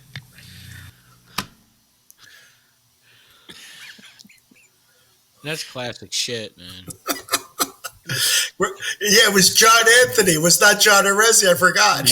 Yeah, it's another brilliant decision I made in my life. He was still former professional wrestler John Anthony, Yeah. Mr. Wrestling. Yeah, veteran of 2 matches. Oh, I'm listening to this, and I remember the Twins used to go to your studio all the time. Yeah. And I remember Gary Capetta would drive out to do your studio in person a few times, and Paul Heyman would do your shows because everyone was looking for a place to practice, to do stuff, and they weren't able to do it elsewhere. Yeah, and Mick Foley, when he came on, then he came on all the time as well. He used to say that he used to practice his promos by appearing on the show, and that was over 5 years. Yeah, I mean, I know you became real close with Mick, and the funny thing was, a quick Mick Foley story. The night before, couple days before he was supposed to go to Memphis, he wrestled in Connecticut, and I used to help Teddy with the ring from time to time. And Ted Petty had the ring rental, and he wrestled Mick up there. And Mick left his vest that he would wear to the ring at the arena. So on his way to Tennessee, Mick had to stop off in Canarsie at my house to pick up the vest. And he walked into my grandma's house, and my grandma goes, "Oh, you're such a good-looking boy. Shave that beard off and give yourself a haircut." He said, "Grandma, that's my gimmick." That's Mick. Yeah. Listen, we had good times back then with all these shows, but this was just hilarious. This show, just hearing it now, great memories. Yeah, that Don Rock guy was a really good promo guy. Don used to work some independent shows like in Wheeling, West Virginia with Brower, when these guys were doing these little independent shows. A bunch of guys. I just know the names. Remember a guy Plowboy or something? There's a few names. Concrete. I don't know. No. This is small local guys from New York. They would drive down to like Wheeling, West Virginia or something. And he did a couple of those independent shows, and he he was in the military. He tried to do a little radio, and he would try to do sound bites and this and that. He was a nice guy. He was only about 5'6", maybe 5'7", if that. Lived over in Island Park, and we became friends. But just a really nice guy over the years. But it's he could do a hell of a promo, but when you saw him, it wasn't that big. Yeah. That's funny. Yeah, I want to make some I'm Gonna Hurt Him shirts. Well, he had a song that he made. I don't know if he ever... John, you had that song on your radio show, I think, one time. Yeah, I don't think I Want to Hurt Somebody. Yeah, but it's around this time in March. I guess we're going to be reviewing that in the weeks to come because he did. I remember. And we played the song. Yeah, we played the song on the radio. But it was great times. I remember driving out with you. I think I was in the studio with you once or twice, and then we did a couple times on the phone, and I think Bialo actually did a call one time in. I don't know. I'm just trying. It was a long time ago. In the next week or so, because it was all about promoting your show. So I think in the next episode we'll have that's our next clip. It was on this you show. Call back. Yeah, so I left that bit on the end there so that way there was a little bit of context on why you actually go get Bialo and you guys called back later on in the show. There we go. Like 30 minutes later. You want to hear what Bialo had to say about them? Listen, Herbie, his real name was Alan Baylor. I'll just give you a quick background. And he was Johnny Rodz trained him. And be honest with you, the first time I ever went to Madison Square Garden, my first time to the Garden, I think it was the War to Sell the Score, that summer show before WrestleMania. And my uncle lived in Manhattan, and we're at the matches, and I bought tickets from a ticket broker in New Jersey, and I had great seats, and this was Piper, Albano, whole shit. And I'm sitting with my uncle, and this big monster guy comes and sits right in front of me. And it was Herbie, who was Alan Baylor, Bialo the Giant. And then when I did that show with Sergeant Slaughter, Johnny Rodz was training him. And he says, I got these two guys, you call them Bialo the Giants. And I was Johnny's student. And Herbie lived on Avenue M over in Midwood, right by Ocean Parkway. And we became close friends. And he was a bouncer at Pastel's in Brooklyn. Wow. Pastel's was the Sammy the Bull disco, where all the elite would go there. And Herbie would always be standing behind John Gotti or something, getting the tip. And he was a bouncer there at Pastel's.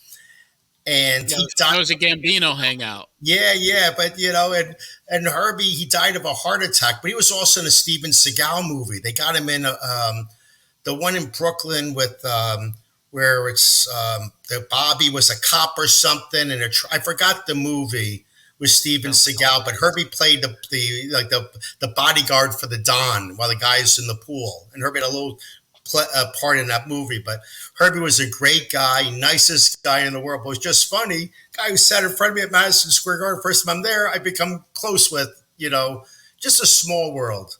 Yeah. I still speak to Johnny Rodz all the time. And, AFA's having some health issues now, but I'm always in touch with Lloyd. But, all these people from years ago, there's only a handful that are really, we're tight with. Yeah. Let's hear the Herbie clip. I'm interested. Let's get to the Giant, yeah. Back with the Pro Wrestling Spotlight. And I understand the telephone right now. Mitch Seinfeld. And hello, Mitch. Yeah. You're on the air. How you doing, guys? I'm doing pretty good. I understand we have an irate Bialo the Giant with you. Yes, from Brooklyn, New York. Bialo, go at it. Well, the Power Twins and Bialo, the floor is yours. Yeah, Power Twins, I hear you got something to say to me, huh? What are you going to say, you fat slob? This is a bearded freak. Yeah, go ahead, come on. Hey, how'd they get you on the air? Did you wash up on the shore? What? Did you wash up on the beach? How'd you get to the phone? Don't worry about how I got to the phone. What do you got to say there, Bialo, in your behalf? Power Twin 1 or Power Twin 2. I know you have a giant body, but you got a brain of a midget. Yeah, maybe I got a brain of a midget, but you got the... Yeah, that's all right. We'll see next week who's going to be the biggest and the baddest. At the Battle Royal. Battle Royal. King of Brooklyn Battle Royal. $5,000 to the winner. That's right, buddy. Well, we got a lot to do with that money. We're going to spend it on ourselves. We're going to have a giant party. Yeah, I'm going to have a giant... I'm going to have the biggest party Brooklyn ever saw. Yeah, but I know $5,000 is just donut money for you. Let's put it this way, Pop. You couldn't beat me in Europe, you can't beat me here in Brooklyn. Beat you in Europe? We beat you all over Europe. I don't know what you're talking about. Yeah. Well, You got too much fat between your ears. What about that handicap match in Germany? We don't wrestle handicaps.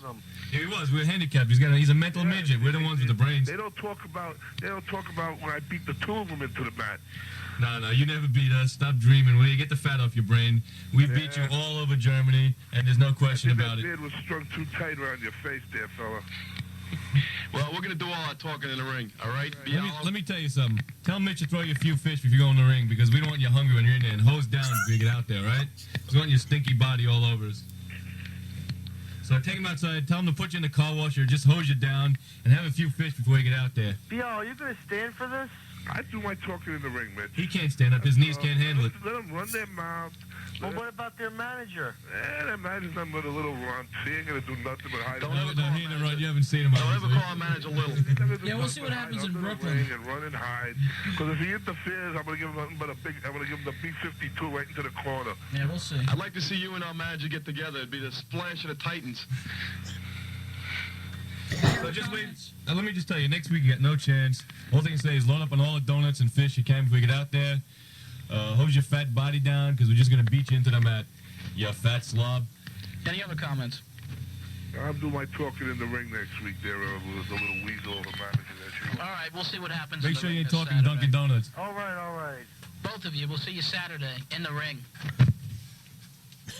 Leave the nerve of that guy, John. I can't believe the audacity. Talking about you like that? Our manager? The guy who wears Shea Stadium tarpaulin for a jacket has got the nerve to say you can wrestle us? And that's why it's up to you guys to make sure that you win that $5,000 next week, because there'll be a party that'll last for. We'll just put an apple in his mouth and beat him all over the ring. With that money, John, we'll take you out to dinner, and maybe we'll take a cab ride with the money left over in the orange and white taxi. Good idea. They have a taxi service also in Brooklyn and Queens, so we can just call up and.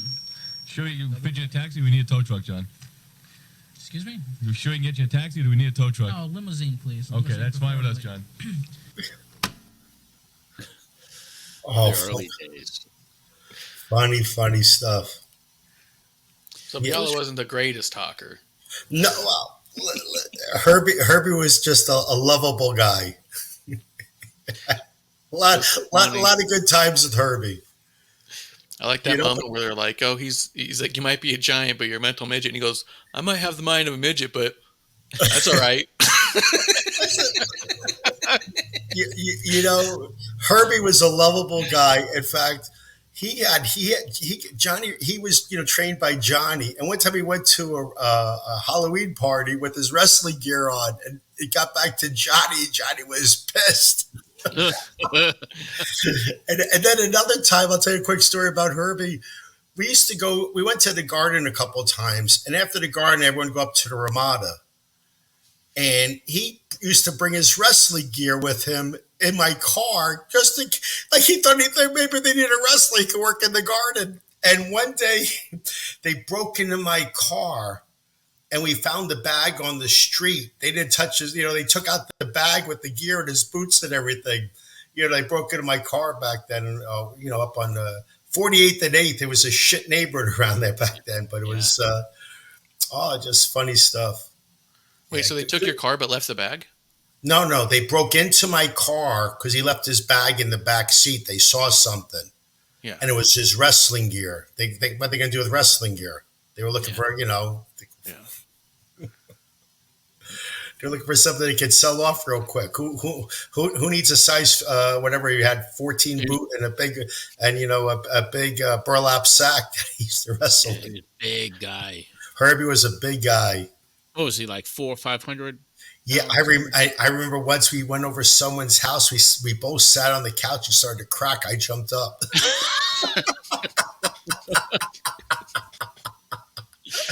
We used to go to all-you-can-eat ribs at Beefsteak Charlie's with Herbie, and he would ask us to leave after a while.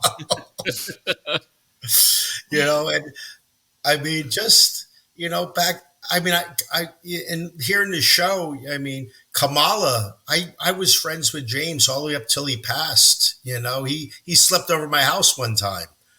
And I got that was another Kamala. That was a great story. you know, he's with my family eating dinner the night before. He was working for Eric Sims doing one of these conventions in New Jersey.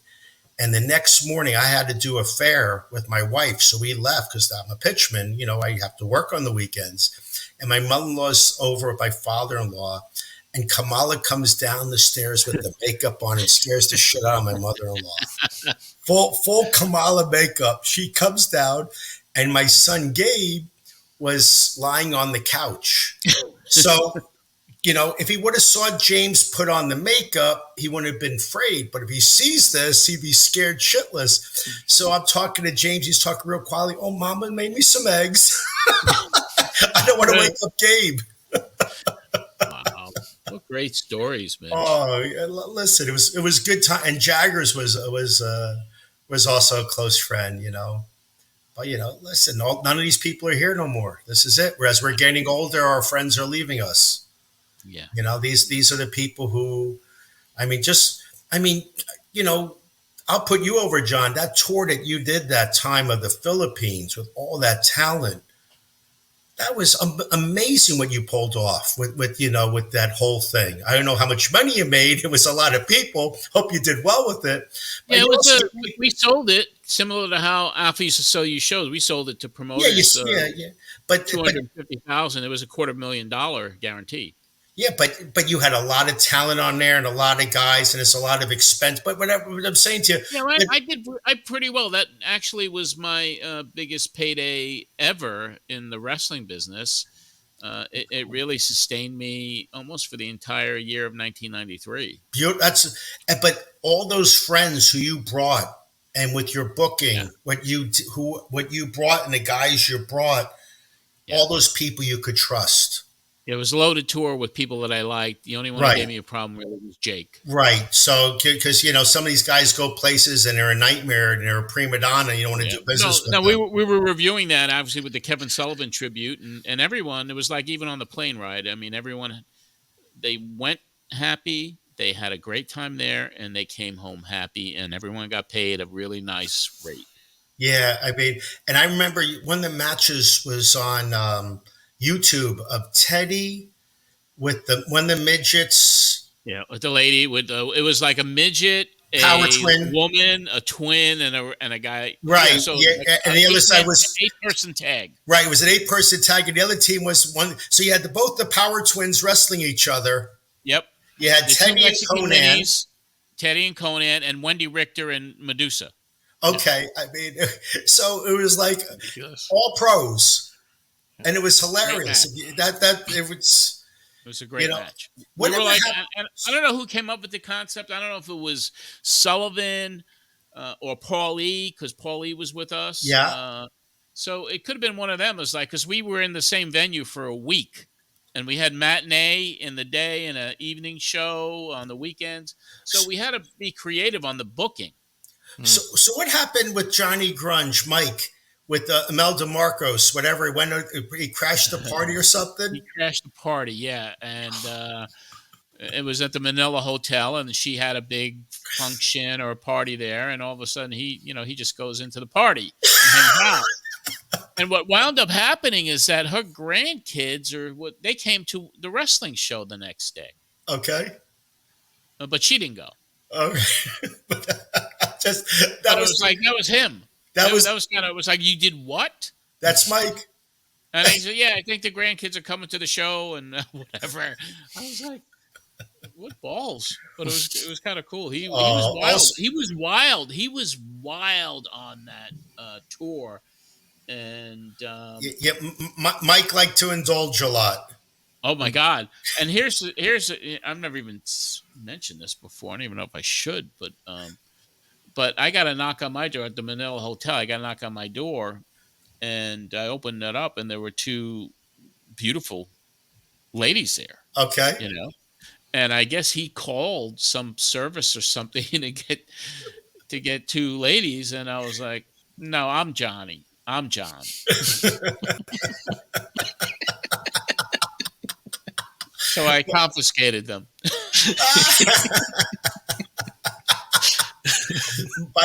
Mike liked to party. Everywhere he went, he had a good time.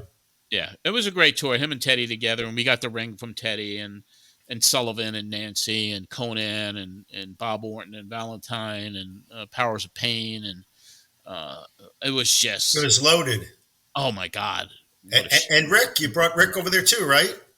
Yeah, Sunny Beach. Yeah, Rick Allen. Yeah, so it was great, and everyone was like, It was probably one of the best memories I've ever had in the business. Well, it's those are the times that you always cherish.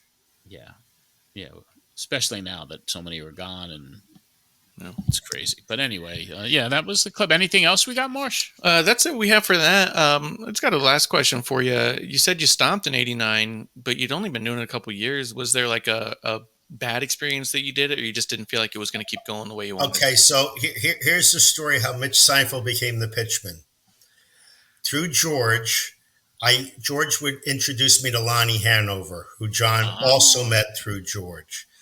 And let's talk about Lonnie for a second, just to give people background. Lonnie was the talent booker for Scores. Press agent. Okay. And he was with Scores, which was the biggest and most famous strip club in New York City. Yeah, well, I don't know. I don't know how Lonnie and George got together, but they did. And Lonnie was a huge wrestling fan. Lonnie, big time wrestling fan. He loved Bruno and that whole era. And so George introduces me to Lonnie Hanover, and I became very close friends with Lonnie. And Lonnie was the press agent. And anytime the Scores girl were on Howard Stern was all because of Lonnie's relationships. And then George would bring, whenever the guys came into like the Meadowlands, the Road Warriors, different people, George would bring them to Scores. So Lonnie would have a little press. I'm bringing these professionals in and, wrestlers and different people. So I'm talking to Lonnie, and Lonnie says to me, "You're a smart kid." And I was trying, college was not for me. It just, at that point in my life, it wasn't my bag. So Lonnie says, "You should become a pitchman." I said, "What the hell is a pitchman?" And he explained to me a little bit of what it was.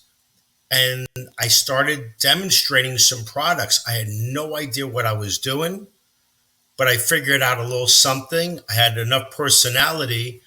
I understood the wrestling business from hanging around AFA and Johnny Rods and Abby and the Iron Sheik and the best guys. And I understood what people want, and I was able to tell the story. And what a pitch is basically a promo. You have a start, a middle, and an end. But I'm not asking you to buy a ticket. I'm asking you to buy a product. And at that point, I started doing it, and I started making some serious money at a very young age. So am I going to bust my ass on a wrestling show where I could possibly break even? Or am I going to go work and start making money? And every day I get money in my hand, serious money. So there was no reason to ever think about staying as a promoter. So my friendship was always with George. My friendship was with Teddy. A couple times there's an opportunity where someone wanted to do a show. In fact, the owners of the Aqueduct Flea Market, there was a couple major markets in New York, and flea markets back then were very strong. The time has run out, so they can't say anything to me. But you would work a flea market on a Saturday 30 years ago, I could make $5,000 in my pocket on one day with, my spot, maybe two people working for me, and some days are better than others, but I was always making money. So there was an Aqueduct Flea Market and a Roosevelt Raceway Flea Market. And right there was between those two markets was about 5 days of work a week that I could work. Steady money coming in. And that, it was all cash. There was no credit cards. No one was looking for something on their phone. There was no cell phones. You threw the pitch, they saw the product on TV, and they bought it. So the owner of the flea market came to me and said, "We want to run a wrestling show at Aqueduct." And I had the poster in the warehouse, and I said, "Sure." I said, "I'll get you to Public Enemy. They just were on Monday Night Raw and WCW. And I got Tom Brady to wrestle Kalua. And I borrowed a Doink suit from Dennis Carluzzo, and I dressed up as Doink, and I wrestled Don Rock." So that was one opportunity, and another opportunity came at one of the fairs that I was running in Brooklyn, where they wanted a wrestling show, and George called up Nikolai, and Nikolai Volkov came in, and Misty. I'm very close with Misty Blue and her family, and of course Diane came in. So I called my friends if there was an opportunity for something, but I became a full-time pitchman. I never looked back. That's cool. And you had a So good that's time. how it was. Lonnie talking to me. So if it wasn't for my relation, not me being in the wrestling business, meeting George introducing me to Lonnie, I don't think I would have went this route. Yeah. And now it's, I was full time in '89. Yeah. About that summer, I remember I did a fair in Manhattan, and that Morning Downey Jr. show, I was a July 4th fair, but the Morning Downey Jr. show that we also did a show on, John. I don't know when that's coming up or if you already did it, but that show aired the day before. It's like the 3rd of July of '89. Yeah, we haven't gotten there yet. Yeah, but when you have that show, if you want me to come back on, we could discuss, your old friend, the alcoholic. That's another story. Lou. Oh, Captain. Captain. Your friend, the alcoholic. Oh, he was so sauced up on that. I forget. I don't want to spoil it. Yeah, we'll wait on that one. He was always sauced up. I heard Vince Senior used to fire him on a regular basis because he was always sauced up. Am I telling the truth, John? You were back. Yeah, well, that's true. That's true. He calls. He was he was always the first one at the Savoy and the last one to leave. Let's put it that way. Yeah. After the guard shows, but I love Lou Albano. I know you do. That's why I'm burying him a little bit. Yeah. But that's why I didn't hear this. I didn't know that you got him because of Lonnie, and Lonnie, of course. Yeah, Lonnie's still in the business with Rick's Cabaret, I believe. Yeah, I a couple years ago, when Blackjack was alive, I said, I never got a chance to thank Lonnie. And I didn't ask George because, George, I said, Blackjack, give me Lonnie's number. And he had the same number. And I called him up just to say thank you. Yeah. Because, this was, 35 years I've been very successful. I have my own business. I import my own products from China. I'm in BJ's and Sam's Clubs. Mm-hmm. I have a beautiful family, a beautiful wife, 3 tremendous kids. My dog ran away before we got her back. Thank goodness. The landscaper grabbed the dog. She just ran out of the garage as I was coming in. The door from the house in the garage, I guess, opened up somehow, and she ran out. But if it wasn't, I don't know what I would be doing. Hopefully, I'd be successful. But this has been a very strong run that I've been on. How was that call with Lonnie though? But was it? It was a great call. I thanked him because I wanted to say thank you because I never got a chance to. Yeah. And Lonnie's a great guy. And he was like, I know you're a suburb guy, but if you ever come to New York, come to see me at Rick's. It was an inviting conversation, but yeah. He still gets talked. Ronnie, the limo driver from Howard Stern, who moved to Vegas, but they still talk about Lonnie on the Howard Stern show. Yeah, I don't listen to much radio today.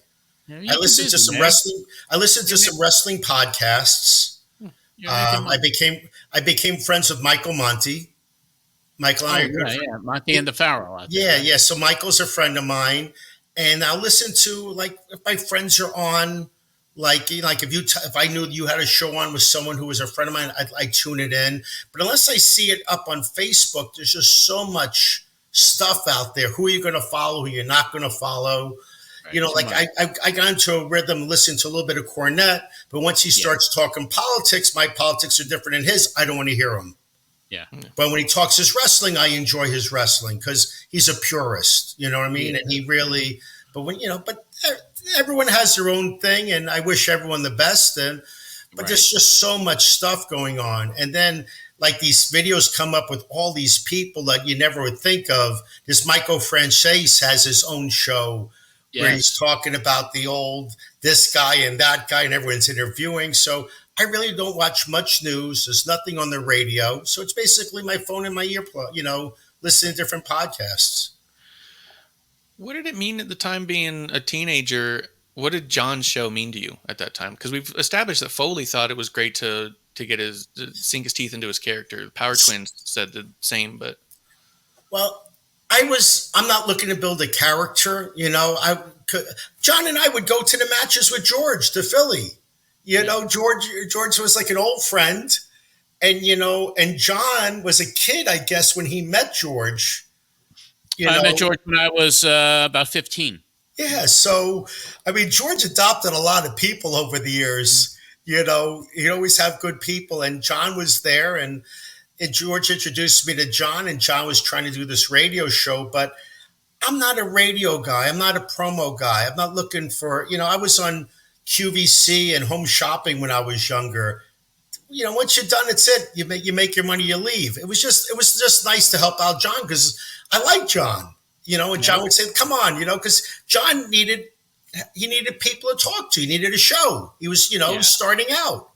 Yeah. And then, as years go on, I guess John created the biggest monster in the world, but that's another story with Mr. Russo. I wasn't around for those shows. I was already pitching full time, but John started so many different people back then because guys were looking to do stuff like that. And by the time I met John, I was already pitching. I had a couple of shows, but I realized, from talking to Lonnie, it's time for me to get out. There's no money being a wrestling promoter. Unless John got that gig and you had that opportunity to do that tour, running wrestling shows was very difficult back then, unless you were Vince running an off night, because the expense. I couldn't make money off the radio show really because I had to buy my time and then right. I remember you were and then you're buying your time and you're trying to sell ads and this and that and sponsorships. That's why I started conventions. That's why I did the Weekend of Champions and did that, and that was like, all right, I put too much into that and didn't really make money because I was.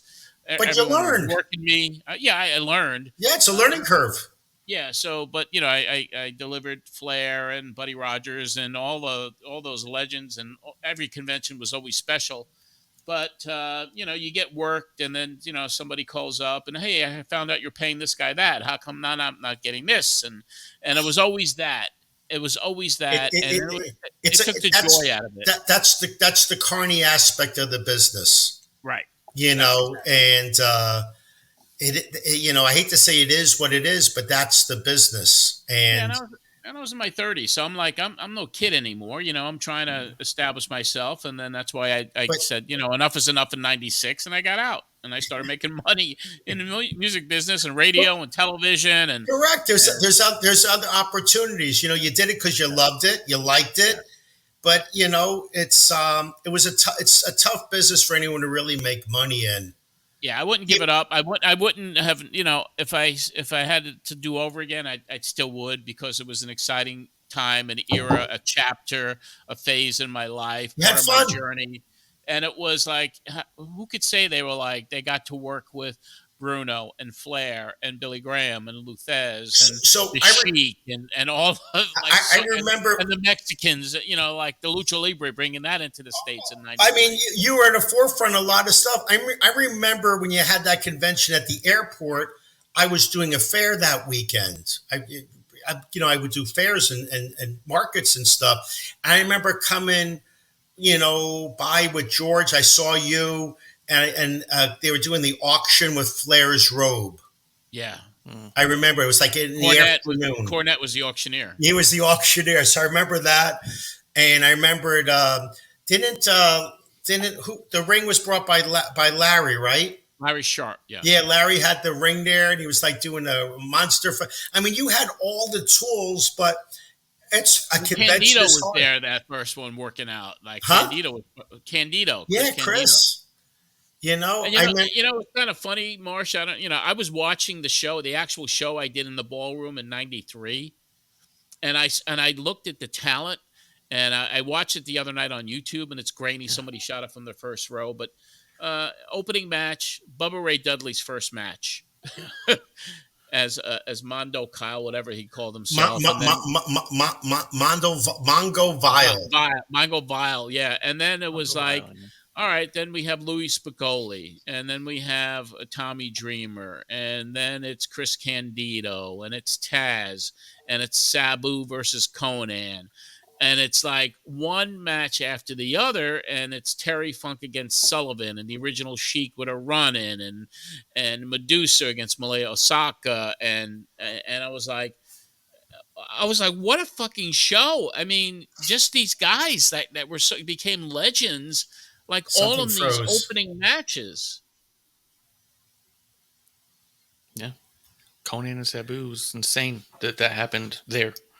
But that was the precursor to then Sal Correnti years later would do the Wrestle reunions. Yeah.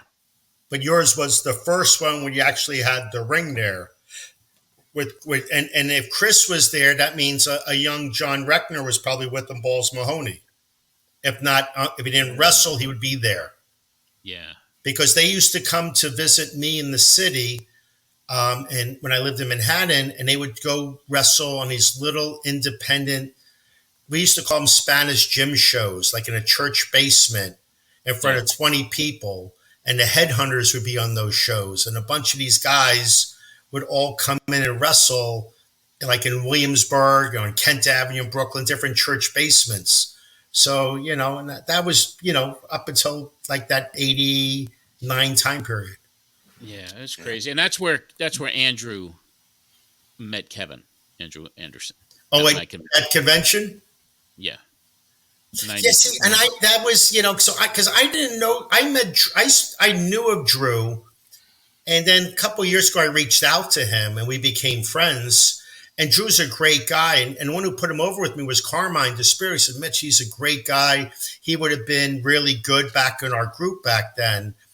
And that summer, when I had that Doink suit, Big Al, who was 911 in ECW, had a camp that he booked some matches in. So he borrowed the Doink suit from Dennis Carluzzo. I wrestled as Doink. So you had Doink versus Rocco Rock 4 times in an afternoon for these camp kids. And Drew was on that show with Gino Caruso and a couple of his students, because Al didn't pay anybody. And that's, I remember him on that show years ago before he, good times. Yeah, great memories. Yeah. I mean, Tommy Fierro, right? He was used to watch your show or something. Yeah, he was at my conventions, and then he called me up, and he was like, "I want to do a wrestling convention. Are you okay with that?" I was like, "Well, why wouldn't I be?" Like, I brought him on the radio show to promote it. Yeah, but all these different people back then, it was fun. It was good times. Just there was no money. Marsh, when you want to know why everyone left, there was no money. I mean, the nice thing though is that you left after having a good time not because you were ran out, but because you found another avenue to be more successful, and so you got to have the positive aspect of it without a lot of our tales end with people being just sucked dry and wanting to be away from it. You didn't have that, and that's really cool. It's not that you're sucked dry. It's just that you can only work so much without getting compensated for it in life. And it's not charity. And that's what it came out to. And everyone was great. I mean, John had great experiences. I had great experiences. We still have friends to this day.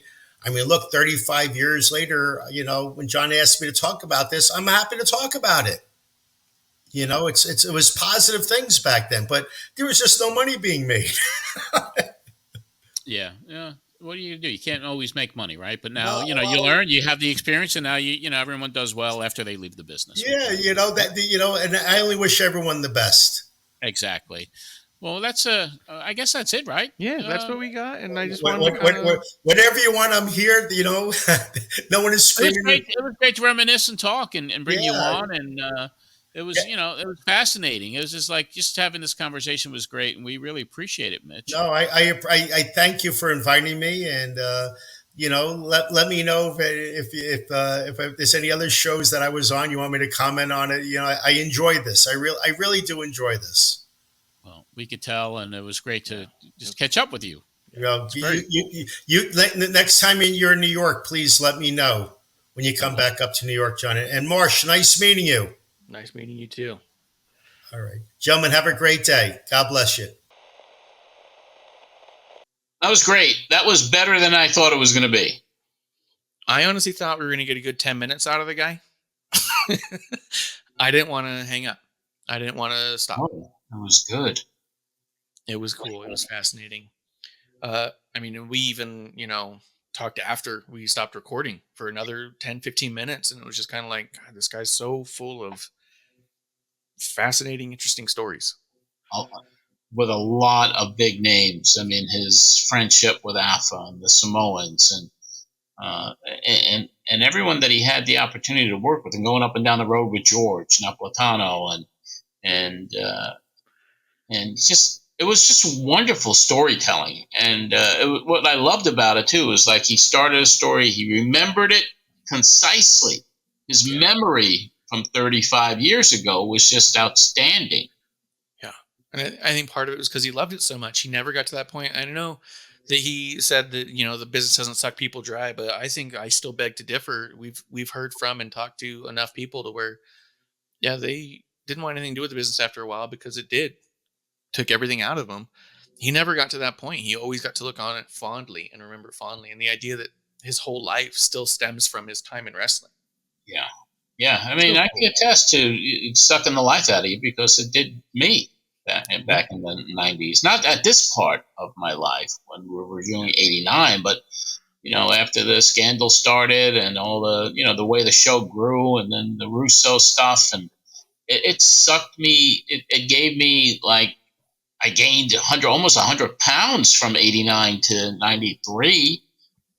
So it was taxing on my entire fucking life, and my health, and my mental health, and my physical health. And but yeah, I could look back at it now and say it's cool to review it, but honestly, that's why I'm enjoying this so much, because honestly, when we go into the deep, dark parts of what the history of the program was later on, it still has that kind of effect on me a little bit. Is like, I kind of shudder, and I'm like, wow, this was such a stressful time in my life.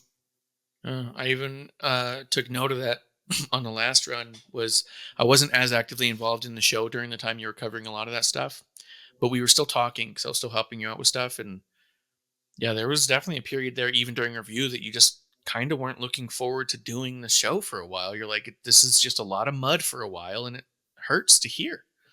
And so, like, to also know that you still care enough, Well, enjoy this, because it will get dark in a year and a half.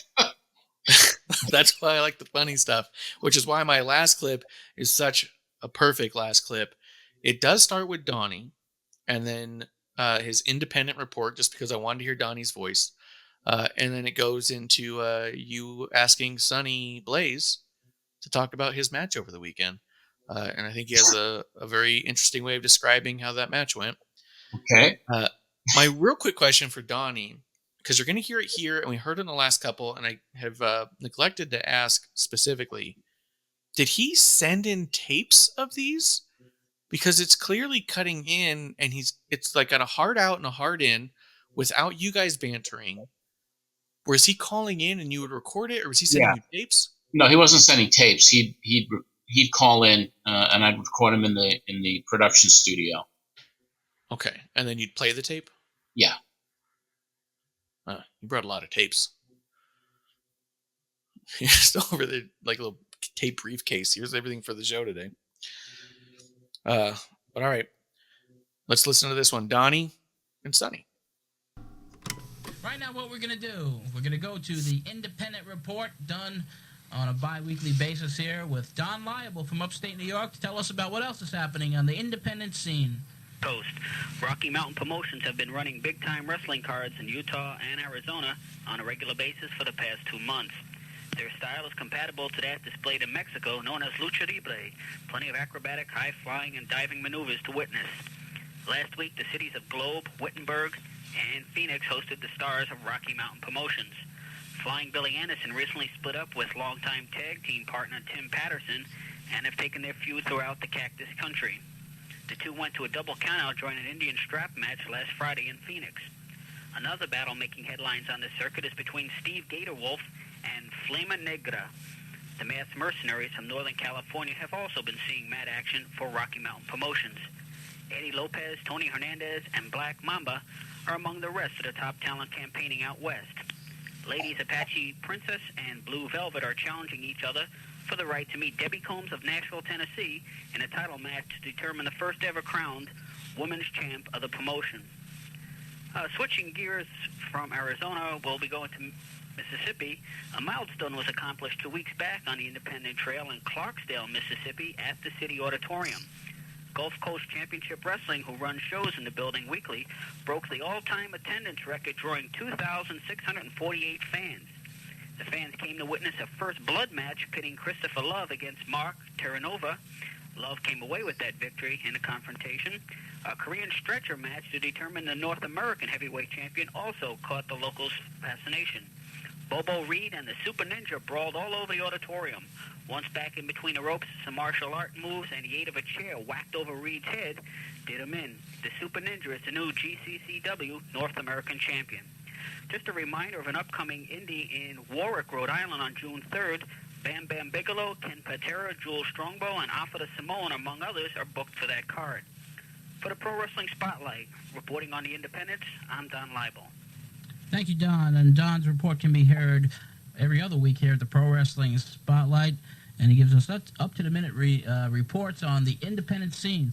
We had a question that came in for Broadway Sonny Blaze from Joe Gigliano, one of our listeners, and he wanted to know, Broadway, what inspired you to wrestle professionally? Okay, growing up, I had a great deal of admiration for many of the wrestlers. Tony Atlas, my last night's opponent, was one of them. Bruno Sammartino, Bob Backlund, superstar Billy Graham. And just the desire to emulate these gentlemen. So I started training. Made your debut not too long ago. No, not at all. And I had a match last night with the heavyweight champion, Tony Atlas. And it was an unfortunate situation where you lost that one, but I know you'll be back in there again, Broadway. I'd like to be back in there someday. I'd like to be back as soon as possible, maybe in there against the Power Twins. No, you don't. Yes, I do. No, you don't. Big time. Get a partner, get whoever you want. I'm thinking of maybe Bialo. Get the Fat Slob from Brooklyn. We'll beat you both all over the ring. If you can get him out of the water long enough. Take Marty Marblemouth here. We'd like to have you both in the ring at the same time. If you get Bialo a bucket of fish, he'll be more than happy to be your partner. Where did he find that guy, Bialo? That'll be his payoff for the night. A bucket of fish, perhaps. The big Power Twins, 300-pound weightlifters, insulting handicapped people, picking on 120-pound Marty Pereira. We just tell it the way it is. We don't insult anybody. We just tell them the way it is. We don't pull no punches. Another good reason to become a professional wrestler is to someday be able just to shut people like this up, John. And someday you'll find out how to do it. I will. But right now you can't. I promise I will. So I guess the admiration that you developed for the Power Twins over the last few weeks has kind of dissipated. No, to admire them is easy. From afar. Professor Tanaka brings up a good point when he says about the family being the nucleus. They say that brothers make the best tag teams because they tend to think alike. These men are more than brothers. They're twin brothers. They are alike. They think in the same thing at the same time. They're feeling each other's pain. They seem to be extremely close to each other. But I just don't think that they're all that great. Well, you can put down the written speech. It was very nice what you said, but we are the greatest. We are the tag team of the 90s. And you people will be lucky enough to see us next week in Brooklyn. Beat up that fat whale from Brooklyn, Bialo the mental midget. Plus, there'll be like 8 other men in the ring as well besides Bialo. Well, he's just and the yourselves. fattest. He's the biggest target. Would you say you have the biggest muscles in professional wrestling? Which muscle are you speaking of? Obviously the one between your ears. Whoa. Are you guys going to take the orange and white cam to the matches? We didn't ask for any of his comments. No, Glenn, would you do I me a think favor? Sonny's going to be Get him out of Sonny's here. going to be taking the red and white ambulance out of here today.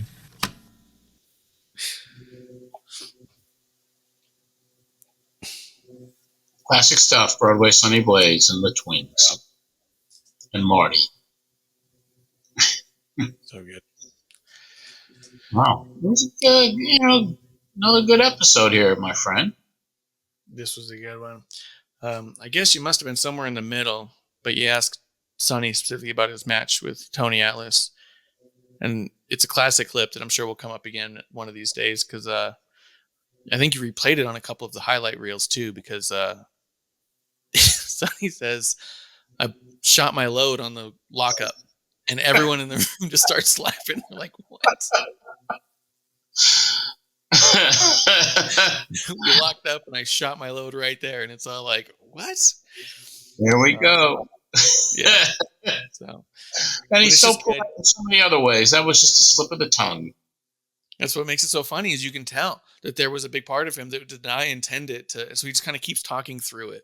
He just keeps going because he's just like, But we all caught it right away, didn't we, in the studio? Yeah. Oh, yeah. You guys were all laughing. You could hear everyone in the studio laughing, and he just keeps trying to talk.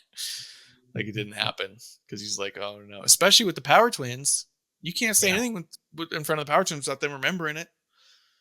If they can use it against you, it's locked up. They were a force when they were together in the same room. Yeah, it was good. But even that, like, Sonny sounded so eloquent and just... I like the way that he talks. I think he was a good talker. It's just that when the bright light was on, he would freeze. People, freeze. That's, But I look forward to getting him back on. I look forward to maybe bringing David back on.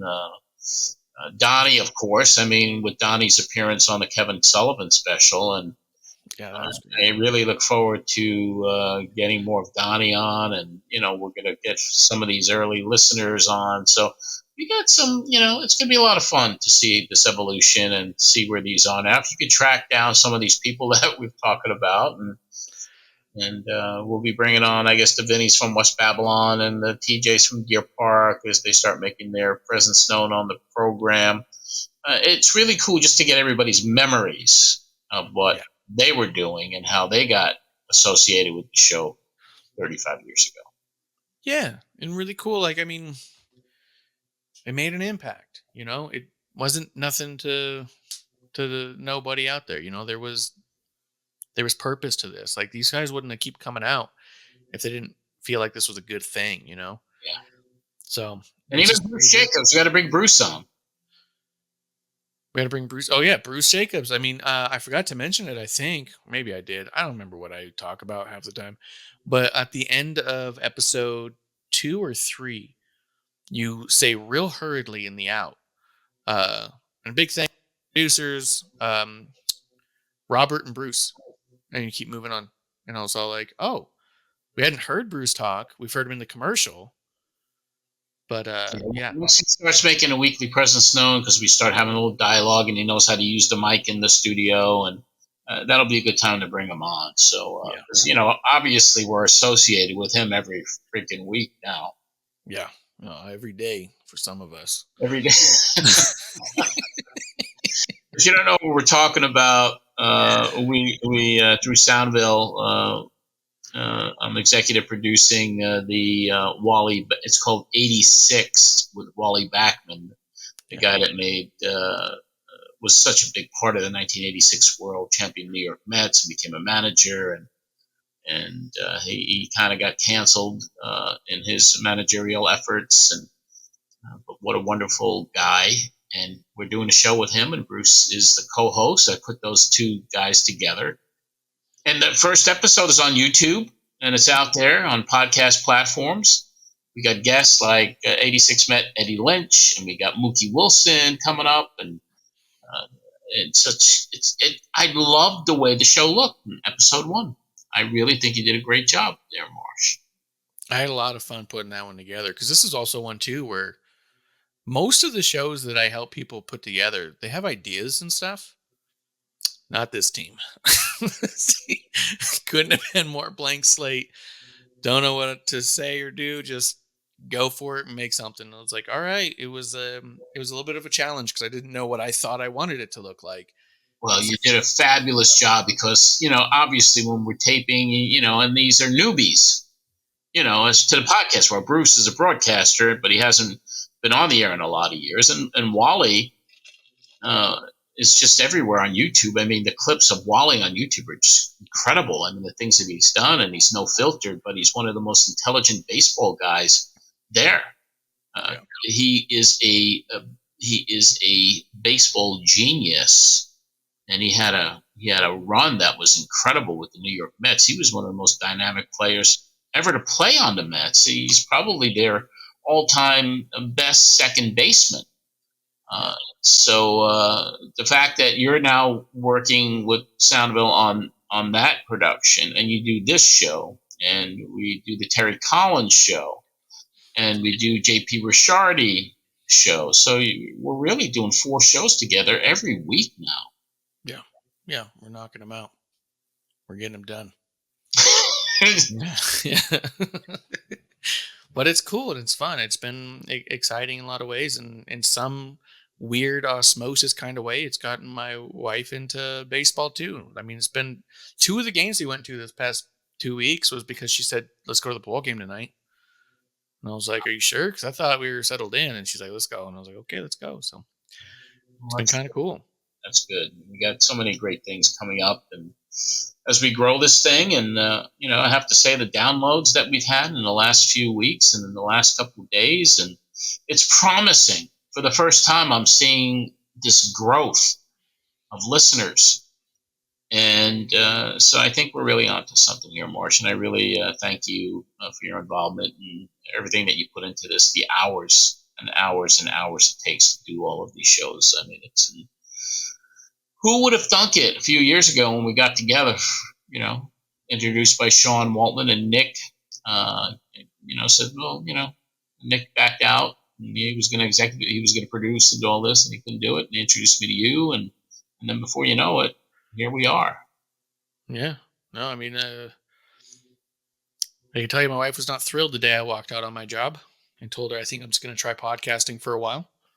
But it's actually panned out in a way that's not it's not hurting us. It's really like we're at the ground level in a lot of ways, but in other ways we're working with some really big names on the other shows, and this show as it grows. So I think we're gonna have a nice little run on all this stuff coming up. Yeah, no, I'm excited about all of it. I'm excited to dig into these because I haven't heard all of these old tapes from their start to finish. So that's the beauty of it too with you, because you weren't there. Yeah, I wasn't. So this is kind of a discovery for you each and every week. Yeah, and I just want to have fun, so I'm trying to pull funny stuff. You know what I mean? Well, you're doing a great job. Put it that way. And I know you're heading out on a vacation too. Yep, I'm going to be on. I'm going to go up to CAC. So if anybody is watching this or listening to this, I don't remember when this goes. This will drop to patrons on Sunday, which will be, I guess, the 13th. What is it? We're taping on the 13th. So 14th, 15th, 16th, 17th, 18th. 18th is Sunday, I believe. Yeah, 18th is Sunday. So this will go out to patrons Sunday, and then to the general public, it'll be released Thursday. On platforms on the following Thursday. Right. Well, if you're a Patreon, if you're a Patreon, that means you're hearing this, and I am right now in Las Vegas. So if you're out in Vegas, if you're out there for anything and you're a Patreon, hit me up. And I'm at a Met game. Yeah, you're at a Met game in New York. But yeah, absolutely. Otherwise, if you're hearing this on the public thing, I'm already back. I already left Vegas. I'm not there anymore. So, but yeah, John, it's been a good one. I'm excited for next week. Yes, it'll be fun. All right. Well, listen, I appreciate it, Marsh, and you can find Marsh at Ref Marsh on the social media platforms. Just look for Ref Marsh. You'll find him. He's out there, and he's doing a wonderful job here. So also, I just want to do one other quick reminder to everybody is we would really, and we're inviting you to join that Patreon account. You can check it out as a free member too. You don't get a lot of the content. You get little samples of some stuff. But once you look at the archives and see what we have in there, $5 a month for the basic package. to get all the archives of the radio show. And then if you go up to that all access level 15, you're really getting everything in a lot of ways. And then higher up, we're going to be starting booking appearances by those executive producers again, and the other tiers as well. All right, that's going to about wrap it up. If you want to follow me, just simply go to Instagram or X or Threads at John Arezzi. You could please, if you can, go to Apple and give us a 5-star review. Write a nice review for us, because that really helps with algorithms and everything else. And subscribe to that YouTube channel, youtube.com/Pro Wrestling Spotlight. From what I understand from Soundville, there's a lot of short clips that are being released and sent out there into the universe that give the awareness to what we're doing on the show. So that's the marketing push that we're getting right now through Soundville, and we're growing this thing, and it's really a nice ride right now. So anyway, everybody, until the next time we talk and relive more history with you, this is John Arezzi for Pro Wrestling Spotlight Rewind.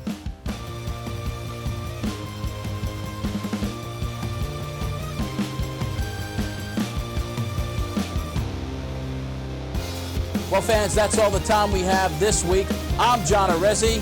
See you next time, everybody.